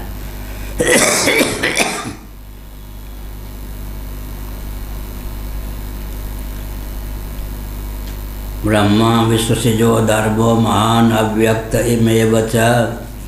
वही महत्त्व भी है, वही अव्यक्त भी है। अव्यक्त के बाद उच्छूनावस्था एक होते। अंकुरावस्था और बीजावस्था के बीच में कौन सी अवस्था होती है? उच्छूनावस्था। चना को ले लें, जौ को ले लें, मटर को ले लें, भींगने दे दें। अंकुर निकलने के पहले उसमें फूला हुआ उच्छूनावस्था। उच्छूनावस्था अंकुरावस्था के पूर्व की अवस्था का नाम है उच्छूनावस्था। उसके बाद अव्यक्त और महत्त्व के बीच में कौन सी अवस्था होगी? उच्छूनावस्था। ब्रह्मा विश्वसिजो धर्मो महान अव्यक्तमेव च उत्तमां सात्विकी मेतां गतिमाहुर्मनीषिणाम्। ये सब उत्तम सत्व परिणाम ज्ञान कर्म फल भूताम। टिप्पणी 5। सात्विकी मेतां सत्वगुण की प्रगल्भता से, बड़ी विकट बात है।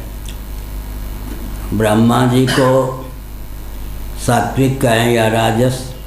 यहाँ तो लिखा उत्तमां सात्विकी मेतां गतिमाहुर्मनीषिणाम्। 5वीं टिप्पणी सत्व परिणाम ज्ञान कर्म फल भूताम। सत्वगुण के परिणाम कौन है? ज्ञान और कर्म। सात्विक सत्वगुण का उत्कर्ष उस समय जिस प्रकार के ज्ञान और कर्म का समुद्भव होता है, उस ज्ञान और कर्म के फलस्वरूप ही किसी जीव को कालांतर में ब्रह्मा के शरीर की प्राप्ति होती है। पिछले वर्ष क्या बताया गया? ब्रह्मा जी का पद प्राप्त करने के लिए कल्पना करो 5 व्यक्तियों ने ज्ञान कर्म का आलंबन लिया। अब किसको बनाया जाए नए कल्प में? ब्रह्मा। जिसकी निष्ठा परिपक्व हो उसको। भगवान शंकराचार्य ने उदाहरण दिया, 4 व्यक्ति, 2 व्यक्ति, 3 व्यक्ति दौड़ लगाए, वहाँ तक खूंटा तक जाना है, वृक्ष तक। उसमें जो सबसे आगे पहुँच जाएगा वो विजयी माना जाएगा। ऐसे ही ब्रह्मा जी का पद प्राप्त करने के लिए मान लो 5 व्यक्ति साधन करने लगे। उनमें 5 में जिसकी साधना सबसे अधिक परिपुष्ट होगी उसको ब्रह्मा जी का पद मिलेगा। और उनसे कहा जाएगा अगले कल्प की प्रतीक्षा कीजिए, तब तक जो है अपने निष्ठा को परिपुष्ट और कीजिए। यह तो ब्रह्मा रजोगुणी हैं या सात्विक? ब्रह्मा को कहा जाता है रजोगुणी। रजोगुणी हैं या सात्विक? रजोगुणियों का नियामक होने के कारण ब्रह्मा जी, नहीं तो कोई रजोगुणी सृष्टि रचना कर लेगा, इसलिए यहाँ सात्विक कहा गया। उत्तमाम सात्विकीम एताम। इसका अर्थ क्या हुआ? रजोगुणियों पर नियंत्रण करने वाले का नाम क्षेत्री। क्षेत्रम क्षेत्री, गीता का 13वां अध्याय। क्षेत्रज्ञ का नाम ही क्षेत्री हो गया या नहीं? क्षेत्रम क्षेत्री, क्षेत्रम क्षेत्री क्षेत्रज्ञ भी। इदम शरीरम कौन्तेय क्षेत्रमित्यभिधीयते एतद्यो वेत्ति तं प्राहु क्षेत्रज्ञ इति तद्विदः। क्षेत्रम क्षेत्री भी कहा गया, क्षेत्रज्ञ का नाम ही क्षेत्रीय हो गया।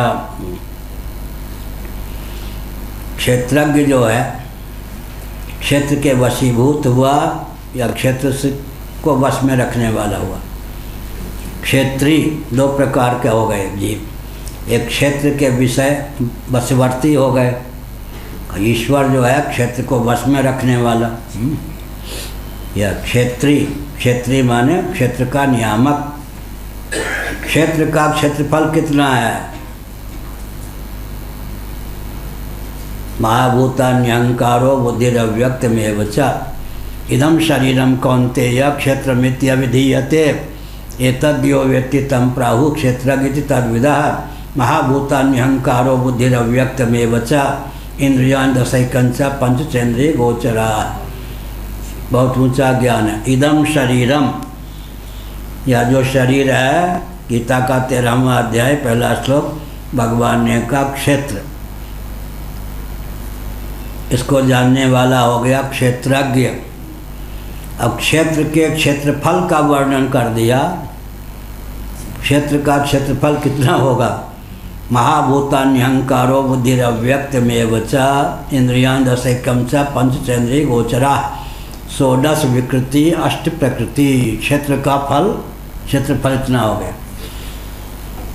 जो इस शरीर को, इसके जो मौलिक तत्व हैं, इस शरीर को इसके जो मौलिक तत्व हैं उनसे मिला देगा मन के द्वारा।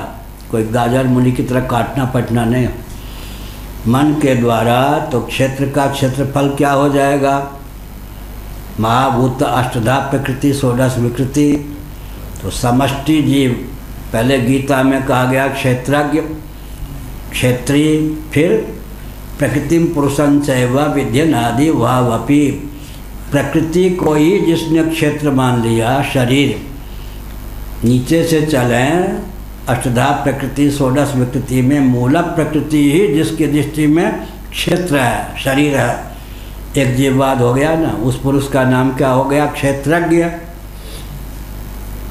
प्रकृतिम पुरुषं चैव विद्यनादि वावपि, कहाँ ले गए भगवान? इदम को उठा करके इदम का पर्यवसान किस में हो गया? प्रकृति में। अब प्रकृति को ही जिसने क्षेत्र समझ लिया, वो जो क्षेत्र की संज्ञा पुरुष होगा, एक होगा या नहीं? एक जीववाद की सिद्धि हो गई नहीं? वो ईश्वर हो गया या नहीं? तो जीव ईश्वर हो सकता है या नहीं? जीव की इस समान जीवत्व को पकड़े रहे तो, नहीं तो ईश्वर हो ही सकता है। कैसे हो सकता है? कैसे हो सकता है? इदम के उपादान का अनुसंधान करते करते अष्टधा प्रकृति तक ले जाएं। अष्टधा प्रकृति में भी सबसे ऊपर कौन है? अव्यक्त। उसी को प्रधान कहते हैं, उसी को प्रकृति कहते हैं। अब जिस व्यक्ति की दृष्टि में अव्यक्त ही, माया ही, प्रधान ही, कुछ भी कहें, क्या है? ब्रह्म शक्ति रेव प्रकृति ही, प्रकृति माया या अव्यक्त ही जिसकी दृष्टि में क्षेत्र है, शरीर है, वो पुरुष क्या हो गया? क्षेत्रज्ञ, क्षेत्रीय। प्रकृति को जिसने अपना शरीर समझ लिया, वो पुरुष कितना बलवान होगा। ये सब मैं इतना खोल के क्यों कहता हूँ? एक एक व्यक्ति वो दर्शनाचार्य होने के लिए पढ़ना अलग है। इस ढंग से प्रायोगिक विधा से अगर इन सब पाठ को हृदयंगम करे तो एक एक व्यक्ति में जैसा शासन चाहे वैसे शासन प्रतिष्ठित करना, जितने स्वस्थ क्रांति चाहे सबको उद्भाषित करने का बल और वेग प्राप्त हो सकता है या नहीं? हो ही सकता। ब्रह्मा विश्वसिजो धर्मो महान अव्यक्तमेव च उत्तमां सात्विकी मेतां गतिमाहुर्मनीषिणः। कौन कहते हैं? मनीषिणः। मनीषी माने उत्तम विचारक, मनीषी, मनीषा, मनीषा जिनकी बुद्धि अत्यंत निर्मल सूक्ष्म है, आर पार, वस्तु में कुंठित ना हो। क्यों? रात्रि में बादल आदल न छाए हों, कोई खुले आकाश नीचे बैठ जाए, ध्रुव तारे का दर्शन होगा या नहीं? तो बताओ क्या नाम है भरद्वाज जी। जब किसी व्यक्ति को मर्त्यलोक में बैठकर ध्रुव तारे का दर्शन होता है, ध्रुव तारा उस व्यक्ति तक आके दिखाई पड़ता है या ध्रुव तारा तक वो व्यक्ति जाके ध्रुव तारा को देखता है, क्या बात हुई? हाँ ये बोलेंगे। ये आँख बड़ी बड़ी है तो जो जानकार नहीं होगा सब जगह निकल ही जाएगा। आँख बढ़िया है, बड़ी बड़ी। हाँ ठीक है। ये प्रेम से भी देखते हैं तो आँख इतनी बड़ी है लोगों तक छोटी के बाद में, पहले तो शुरू में तो डर ही लगता था। ठीक है। जब कोई व्यक्ति ध्रुव तारे का दर्शन करता है नेत्रों से, तो ध्रुव तारे तक उसकी पहुंच होती है या ध्रुव तारा नज़दीक दिखाई पड़ता है? ध्रुव तारे तक नेत्र ज्योति की पहुंच हो जाती है। नेत्र ज्योति जहाँ जाती है वहाँ मन भी जाता है। मनोवृत्ति रूप रथ पर आरूढ़ होकर नेत्र ज्योति की पहुँच ध्रुव तारे तक होती है। और जहाँ नेत्र होता है मनोवृत्ति होती है, जहाँ मनोवृत्ति होती है वहाँ जीव होता है। तो ध्रुव तारे तक गए कभी? नहीं, देखो नहीं गए। मन गया, मन चला गया, आँख गई, आँख भी गई और मन भी गया, और जीव जो है यहीं रह गया। क्या यही ना? नहीं तो लोग कहेंगे ये तो है, ये तो बात हाँ करे, वहाँ कहाँ से गए या नहीं गए? तो ये है, जहाँ मन होगा वहाँ पर, जहाँ मनोवृत्ति की जहाँ तक गति होगी वहाँ तक जीव की गति होगी या नहीं। इसलिए ये कोई न कहे कि रॉकेट की भी गति वहाँ नहीं है, ध्रुव तारे तक आप कैसे पहुँच जाएंगे? बंदे तुम जो बोल रहे हो तुम भी तो पहुँच जाते हो। ये सब ज्ञान विज्ञान। ब्रह्मा विश्वसिजो धर्मो महान अव्यक्तमेव च उत्तमां सात्विकी मेतां गतिमाहुर्मनीषिणः। मनीषिणः माने बुद्धिमान, मनीषा जिनकी बुद्धि एक्सरे की रेज के समान, एक्सरे की जो किरण होती है, बाल खाल का व्यवधान रहने पर भी अंतर्निहित आंत इत्यादि का चित्र लेने में समर्थ होती है या नहीं? इसलिए बुद्धि को धीरे धीरे एक्सरे की रेज के समान अत्यंत सूक्ष्म बनाने की आवश्यकता होती है। बुद्धि अपने आप में सूक्ष्म है, लेकिन जितनी सूक्ष्मता बुद्धि को प्राप्त है उतनी सूक्ष्मता भी बुद्धि को हम कहाँ दे रहे हैं? बुद्धू होकर क्यों बैठे हैं? स्थूल विषय और वस्तु का चिंतन करते करते करते करते बुद्धि मानो स्वतः सूक्ष्म होने पर भी स्थूल हो जाती है। इसलिए सूक्ष्म वस्तुओं में बुद्धि को रमाना चाहिए। तो रमाते रमाते फिर व्यक्ति को विचार करना चाहिए। जब हम ध्रुव तारे का दर्शन करते हैं तो ध्रुव तारा हमारे पास आके दर्शन देता है, या ध्रुव तारा अपने स्थान पर रहता है, मैं अपने स्थान पर रहता हूँ और ध्रुव तारे का दर्शन हो जाता है, या ध्रुव तारे तक नेत्र ज्योति पहुँचती है। जहाँ नेत्र की ज्योति पहुँच गई रश्मि बिना मन के, बहुत विचित्र बात है। इंद्रिय रूप रथ पर बिना इंद्रियों के द्वार के मन की गति बाह्य विषयों में नहीं है। और मन साथ ना दे तो किसी वस्तु का ज्ञान ही ना हो।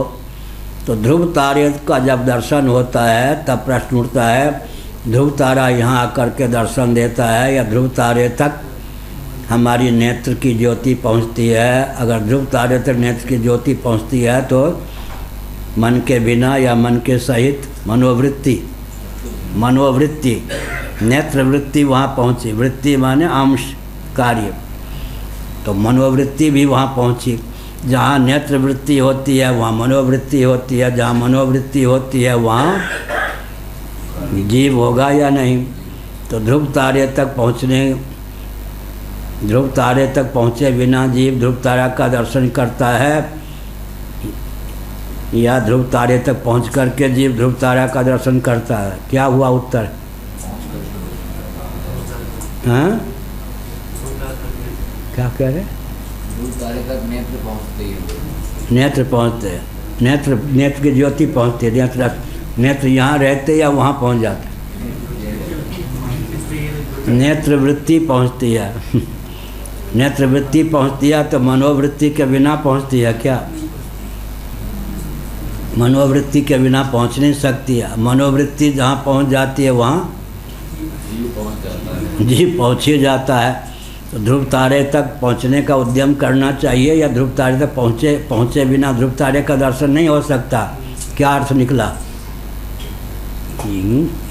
कहो भारद्वाज जी, अभी कठिन काम है। अभी तो हरियाणा से दूर है ध्रुव तारा। अभी लोग शंका हुआ है।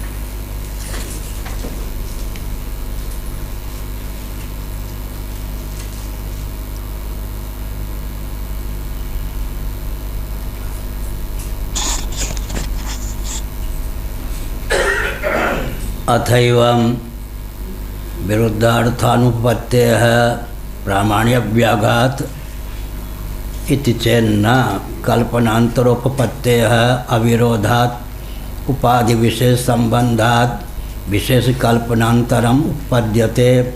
आसीनो दूरं व्रजति शयानो याति सर्वतः कस्तं मदा मदं देवं मदन्यो ज्ञातुमर्हति। इत्येवम् आदि श्रुतिभ्यः। ये तो विरुद्धार्थ हो गया। एक पक्ष को दूसरा पक्ष तिरस्कृत करने वाला सिद्ध हो गया पूर्व पक्ष।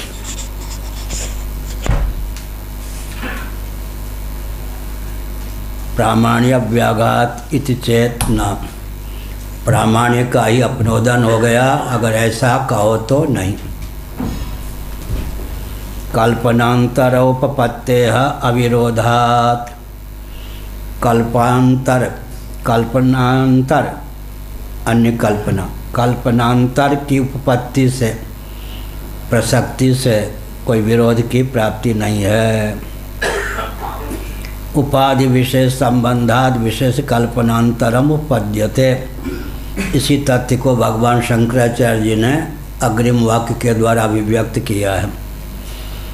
उपाधि विशेष से संबंध होने के कारण विशेष कल्पना की प्रसक्ति भी चरितार्थ है। इसका अर्थ क्या हुआ? सकल विरुद्ध धर्माश्रय आत्म तत्व है। क्या श्री वल्लभाचार्य जी, मूलतः तो कठोपनिषद के भाष्य में शंकराचार्य ने लिखा है, अब वल्लभाचार्य जी के नाम पर प्रसिद्धि हो गई। शंकराचार्य के ग्रंथ पढ़ते नहीं वल्लभ संप्रदाय वाले। सकल विरुद्ध धर्माश्रय कौन है? भगवान। उपाधि को लेकर, उपाधि को न लेकर दो विरुद्ध तथ्यों की उद्भावना भी संभव है। सुनो, गंतव्य तक गमन पाँव सापेक्ष है या निरपेक्ष? निरपेक्ष। हाँ, कुछ न कुछ तो बोलना है। ठीक है, निरपेक्ष।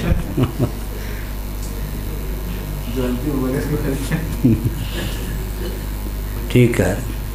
नेत्र के योग से हम क्या हो गए? दृष्टा। कान के योग से हम क्या हो गए? श्रुति। कान के योग से हम क्या हो गए? श्रोता। वाक के योग से क्या हो गए? वक्ता। घ्राण के नासिका के योग से क्या हो गए? घ्राता। रसनेन्द्रिय के योग से क्या हो गए? रसयिता। ठीक है। इसका अर्थ क्या हुआ? मति के योग से क्या हो गए? मनता। दृष्टि के योग से दृष्टा। इन सब को हटा लें, उपाधि को हटा लें तो क्या रह गए? स्वप्रकाश, अखंड विज्ञान घन। इसलिए तत्तत् कोशस्तु तादात्म्यात् आत्मा तत्तन्मयो भवेत्। पंचदशीकार विद्यारायण स्वामी जी ने लिखा। तादात्म्यापत्ति, एकत्व की सिद्धि, सदा तद्भाव भाविता। नेत्र दृष्टि के योग से हमारा नाम क्या हो गया? दृष्टा। श्रुति के योग से श्रवण शक्ति, श्रोता। घ्राण के योग से घ्राता, वक्ति। वाणी के योग से वक्ता। हाथ के योग से दाता। पाँव के योग से गंता। ठीक। स्मृति के योग से स्मरता। ये हो गया। औपाधिक नाम इतने हो गए। और अपने आप प्राण के योग से क्या हो गए? प्राणी। मनुष्य शरीर में तादात्म्य पत्ति को लेकर क्या हो गए? मनुष्य। और सब प्रकार की जो उपाधियां हैं उनको हटा दें तो क्या रह गए? उपाधि की क्या विशेषता है? नैरात्म्यवाद की प्रसक्ति को उपाधि फटकने नहीं देती। और औपाधिक धरातल पर जो ज्ञान होता है, ये नहीं कह सकते कि आत्म तत्व है ही नहीं। नैरात्म्यवाद की प्रसक्ति के निवारण के लिए औपाधिक धरातल पर आत्म तत्व का विज्ञान अपेक्षित है। क्या हो गया वाक्य? भृगु जी, नैरात्म्यवाद की प्रसक्ति के वारण के लिए औपाधिक धरातल पर आत्म तत्व का चित्रण अपेक्षित है। हमको इसे सोचना नहीं पड़ता। ये सब अभ्यास कितने साल का है? 70 वर्ष का अभ्यास। इस ढंग से बोलने का, लिखने का अभ्यास 70 साल से। इस जीवन में 9 साल की आयु से शुरू किया था, 70 साल से। हैं? अब हमको याद करके थोड़े हम बोलते हैं क्या? नैरात्म्यवाद की प्रसक्ति के निवारण के लिए औपाधिक धरातल पर आत्मा के स्वरूप का चित्रण अपेक्षित है। और जब वो नैरात्म्यवाद का निराकरण हो जाता है तो निरुपाधिक धरातल पर आत्म तत्व आत्मानुरूप होकर ही शेष रहता है। तो नैरात्म्यवाद की प्रसक्ति के लिए उपाधि का आलम्बन आवश्यक है। अन्योन्य सापेक्षत्व अनित्यत्व है। अनित्यत्व के वारण के लिए निरुपाधिक धरातल पर आत्म तत्व का चित्रण आवश्यक है। फिर क्या होगा? यह भी देख, वह भी देख, देखत देखत ऐसा देख, मिट जाए धोखा रह जाए एक। नहीं, इस वाले कहते थे। सोपाधिक धरातल पर निरुपाधिक धरातल पर आत्मा का विचार करते करते सकल उपाधि से अतिक्रांत जो आत्म तत्व है उसमें आत्मबुद्धि बनने का मार्ग प्रशस्त होता है। आसीनो दूरम व्रजति शयानो याति सर्वतः। लो जी, बिनु पद चले सुने बिनु काना, कर बिनु कर्म करे विधि नाना। आनंद रहित सकल रस भोगी, बिनु वाणी वक्ता वर जोगी। तुलसीदास जी ने अनुवाद किया कठोपनिषद के वचन।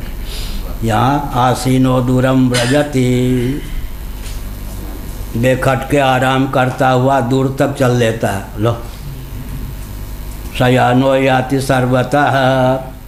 आसीना है तो अपनी जगह बैठा हुआ, दूर की यात्रा भी कराता है। बड़ा सिद्ध है भाई। शयानो याति सर्वतः, लेटा हुआ है और सब जगह की यात्रा भी कर लेता है। कस्तम मदा मदम देवम मदन्यो ज्ञातुमर्हति, सबको प्रबंधित करने वाला ऐसा जो तत्व है, औपाधिक धरातल पर ऐसा, निरुपाधिक धरातल पर ऐसा जो तत्व है उसको मेरे अलावा कौन जान सकता है। अर्थात आत्मा का अस्तित्व है। नैरात्म्यवाद की प्रसक्ति के वारण के लिए औपाधिक धरातल पर आत्म तत्व का विज्ञान जहाँ अपेक्षित है, वहाँ पर संसारित्व की प्रसक्ति के निवारण के लिए निरुपाधिक धरातल पर आत्म तत्व का चित्रण आवश्यक है। इसको क्या कहते हैं? गद्य काव्य। अब क्या आनंदगिरी की ओर चले या इधर? इत्येवमादि श्रुतिषु श्रुतिभ्यः,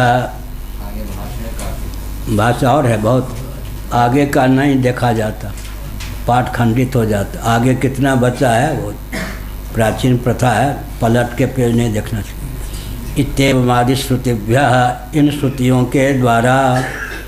कितना याद था शंकराचार्य को क्या? इत्येवमादि श्रुतिभ्यः, इन श्रुतियों के द्वारा यह तथ्य सिद्ध है कि औपाधिक धरातल पर आत्म तत्व का वर्णन भी संभव है। उससे नैरात्म्यवाद की प्रसक्ति का वारण होता है। निरुपाधिक धरातल पर इसलिए आवश्यक है आत्म तत्व का वर्णन, क्योंकि उसमें अनित्यत्वादि की प्रसक्ति न हो। क्या कहते हैं? रहा भी न जाए, सहा भी न जाए। निरुपाधिक धरातल पर आत्म तत्व को सहा नहीं जा सकता। सोपाधिक धरातल पर अनित्यत्व की प्रसक्ति का निवारण करना बड़ा कठिन होता है। न सहा भी न जाए, रहा भी न जाए। इसलिए औपाधिक धरातल पर आत्म तत्व का वर्णन करके नैरात्म्यवाद का निराकरण करने के अनंतर निरुपाधिक धरातल पर आत्म तत्व के यथावत स्वरूप का चित्रण करने पर मोक्ष का मार्ग प्रशस्त होता है। मुस्कुराए न क्या? पूज्य स्वामी अखंडानंद जी महाराज का हम सुनते थे, जैसे बच्चे की तोतली वाणी सुनते हैं ना, माता पिता प्रसन्न होते। स्वामी जी हमको बुलवाते थे, अपने से पहले हमको ही बुलाते, बहुत प्रमोदित होते थे। तो उस समय हर वाक्य ऐसा ही होता था। तो वामदेव जी महाराज, श्यामा शरण जी महाराज, अखंडानंद महाराज, ये सब श्रोता होते थे वहाँ। वो सब दिन तब 14 घंटे पूज्य गुरुदेव में, पहले दिन 1 घंटा, फिर 2 घंटा, फिर धीरे धीरे 4 महीने तक 14 घंटे हमसे रोज़ सुना, और सुनाओ और सुनाओ। तो हमने कहा कि आप ही से सुना, कोई बात नहीं, और सुनाओ और सुनाओ। एक दिन में, ये नहीं एक साथ 14 घंटे। वो दंडी स्वामी को बुलाना 3 घंटे, फिर 3 घंटे, ऐसे एक दिन में 14 घंटे महाराज ने सुना।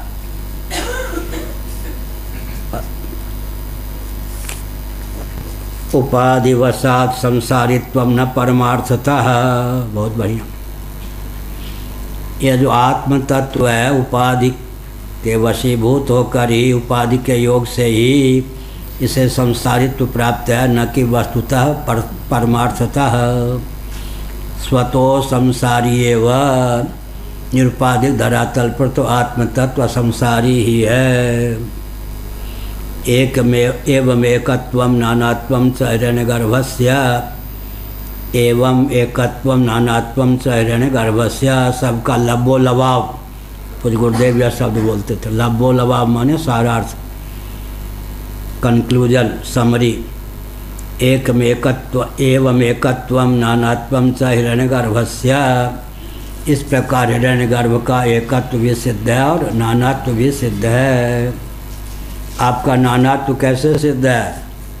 वो पीछे वाले लो, एक हो या अनेक? आ रहे हैं गेल भैंस पाइन में। औपाधिक धरातल पर अनेक, निरुपाधिक धरातल पर एक। एवं एकत्वम नानात्वम च हिरण्यगर्भस्य, इस प्रकार हिरण्यगर्भ का दूसरा नाम क्या है? ब्रह्मा। एवं एकत्वम नानात्वम च हिरण्यगर्भस्य, इस प्रकार हिरण्यगर्भ का नानात्व भी सिद्ध हो गया, एकत्व भी सिद्ध हो गया, स्वतः एक है, परमात्मा स्वरूप ही है, औपाधिक धरातल पर अनेक है और जीव कोटि का भी हो जाता है वस्तुतः तो वह तथा सर्वजीवानाम। लो कितनी बढ़िया दिव्य पंक्ति है। हिरण्यगर्भ के व्याज से भगवान शंकराचार्य ने लिखा तथा सर्वजीवानाम। यह मत समझें कि हिरण्यगर्भ की ही गाथा यह है, जितने जीव हैं हम सब जीवों की यही दशा है औपाधिक धरातल पर। अच्छा, बहुत बढ़िया। औपाधिक धरातल पर अनेक होने पर भी स्वतः हमारा एकत्व ही सिद्ध है।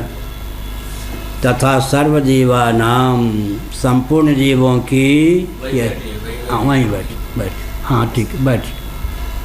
बहुत दिव्य विद्वान हैं, बहुत अच्छे। आकृति भी भव्य है, विद्या भी भव्य है, बहुत अच्छे, मुस्कुराते रहते। तथा सर्वजीवानाम, संपूर्ण जीवों की स्थिति क्या है? यही है। क्या? औपाधिक धरातल पर अनेकत्व, स्वतः एकत्व, यही पहचान है हर जीवों की। तत्त्वमसि इति श्रुतेः, छांदोग्य श्रुति। तत्त्वमसि, तत्त्वमसि, तत्त्वमसि। पंजाबी में क्या बोलेंगे? अहम ब्रह्मास्मि को असि ब्रह्म तुसी ब्रह्म। पंजाबी में असि ब्रह्म तुसी ब्रह्म, तुसी ब्रह्म तत्त्वमसि, असि ब्रह्म हम ब्रह्मास्मि। पंजाब के संत लोग कहते हैं असि ब्रह्म पाई जी तुसी ब्रह्म, मैं भी ब्रह्म हूँ तुम भी ब्रह्म हो। तथा सर्वजीवानां तत्त्वमसि इति श्रुतेः। तत्त्वम् असि, तत्त्वम् ईश्वर और जीव, असि से एकत्व का प्रयोग। औपाधिक धरातल पर जीवेश्वर में भेद होने पर भी मूलतः दोनों का मौलिक स्वरूप एक ही है। जीव जगत और जगदीश्वर तीनों का मौलिक स्वरूप क्या है? ब्रह्म। सच्चिदानंद तत्व ही विशुद्ध सत्वगुण प्रधान प्रकृति के योग से जगदीश्वर के रूप में उद्भासित है। मलिन सत्वगुण के योग से जीव के रूप में उद्भासित है। तमः प्रधान प्रकृति के योग से जगत के रूप में उद्भासित है। जीव जगत और जगदीश्वर का मौलिक स्वरूप वेदांत प्रस्थान के अनुसार सच्चिदानंद तत्व ही सर्वतोभावेन सिद्ध है। एवं एकत्वम नानात्वम च हिरण्यगर्भस्य, इस प्रकार हिरण्यगर्भ का एकत्व भी सिद्ध है, अनेकत्व भी सिद्ध है। इंद्र इत्यादि के रूप में भी एक हिरण्यगर्भ की ही अभिव्यक्ति है। तो हिरण्यगर्भ की ही गाथा है। यह हमारे जीवन में भी कुछ इस प्रकार की संगति चरितार्थ कहते। तथा सर्वजीवानाम, जितने जीव हैं सब औपाधिक धरातल पर ही विभेद को प्राप्त हैं, अनेकत्व को प्राप्त हैं। निरुपाधिक धरातल पर तो सबका मौलिक स्वरूप सच्चिदानंद तत्व ही सिद्ध है। कहाँ लिखा है? अपनी ओर से कह रहे महान भाव या शास्त्र का बल है? छांदोग्य श्रुति में 9 बार तत्त्वमसि महावाक्य आया है। 9 बार तत्त्वमसि। हाँ, तत्त्वमसि। तो ये बात सिर्फ जीवों पे लागू होता है या जीव जिस लोक में रहते हैं? क्या कह रहे? अलग-अलग जीव जिस लोक में रहते हैं, इस लोक में भी एक एकत्व है, ऐसा भी माना जाता है? लोक में एकत्व, भूर्भुवा में लोक में एकत्व, या लोक में रहने वाले जीव में एकत्व। जीव में तो एकत्व प्रमाणित हो गया, तो लोक में भी एकत्व हो सकता है? हाँ, लोक में एकत्व कैसे होगा? कोयले का कार्बन, कोयला कार्बन है या नहीं? उसी का परिष्कृत रूप हीरा है या नहीं? कार्बन रूप से हीरा और लोहे का, हीरा का और कोयले का एकत्व हो गया है नहीं? ऐसे ही परोवरीय क्रम से लोकों में दिव्यता का तारतम्य पुण्य के प्रभाव से, उपासना के प्रभाव से है। मूलतः तो क्या है? आत्मलोक ही एकमात्र लोक है। पुण्य और जीवों के पुण्य और पाप के प्रभाव से ही विविध प्रकार के लोकों की संरचना हुई है। लोकों में तारतम्य जो है वो पुण्य के योग से है। ऊर्ध्वम गच्छन्ति सत्वस्था, मध्ये तिष्ठन्ति राजसाः, जघन्य गुण वृत्तिस्था अधो गच्छन्ति तामसाः। लोकों में भी जो परोवरीयत्व क्रम है, परोवरीय माने उत्तरोत्तर उत्कृष्ट क्रम है, वो पुण्य के प्रभाव से पाप अपुण्य नरक और स्वर्ग वैकुंठ ये सब क्या है, लोक लोकांतर जो हैं वो पुण्य और पाप के योग से ही फलित हैं। पुण्य प्राप्त से अतिक्रांत जो जीव है सर्वलोकों से अतिक्रांत होकर ब्रह्म स्वरूप ही सिद्ध है। ओम पूर्णमद पूर्णमिदं पूर्णात् पूर्णमुदच्यते पूर्णस्य पूर्णमादाय पूर्णमेवावशिष्यते। ओम शांति शांति शांति ही।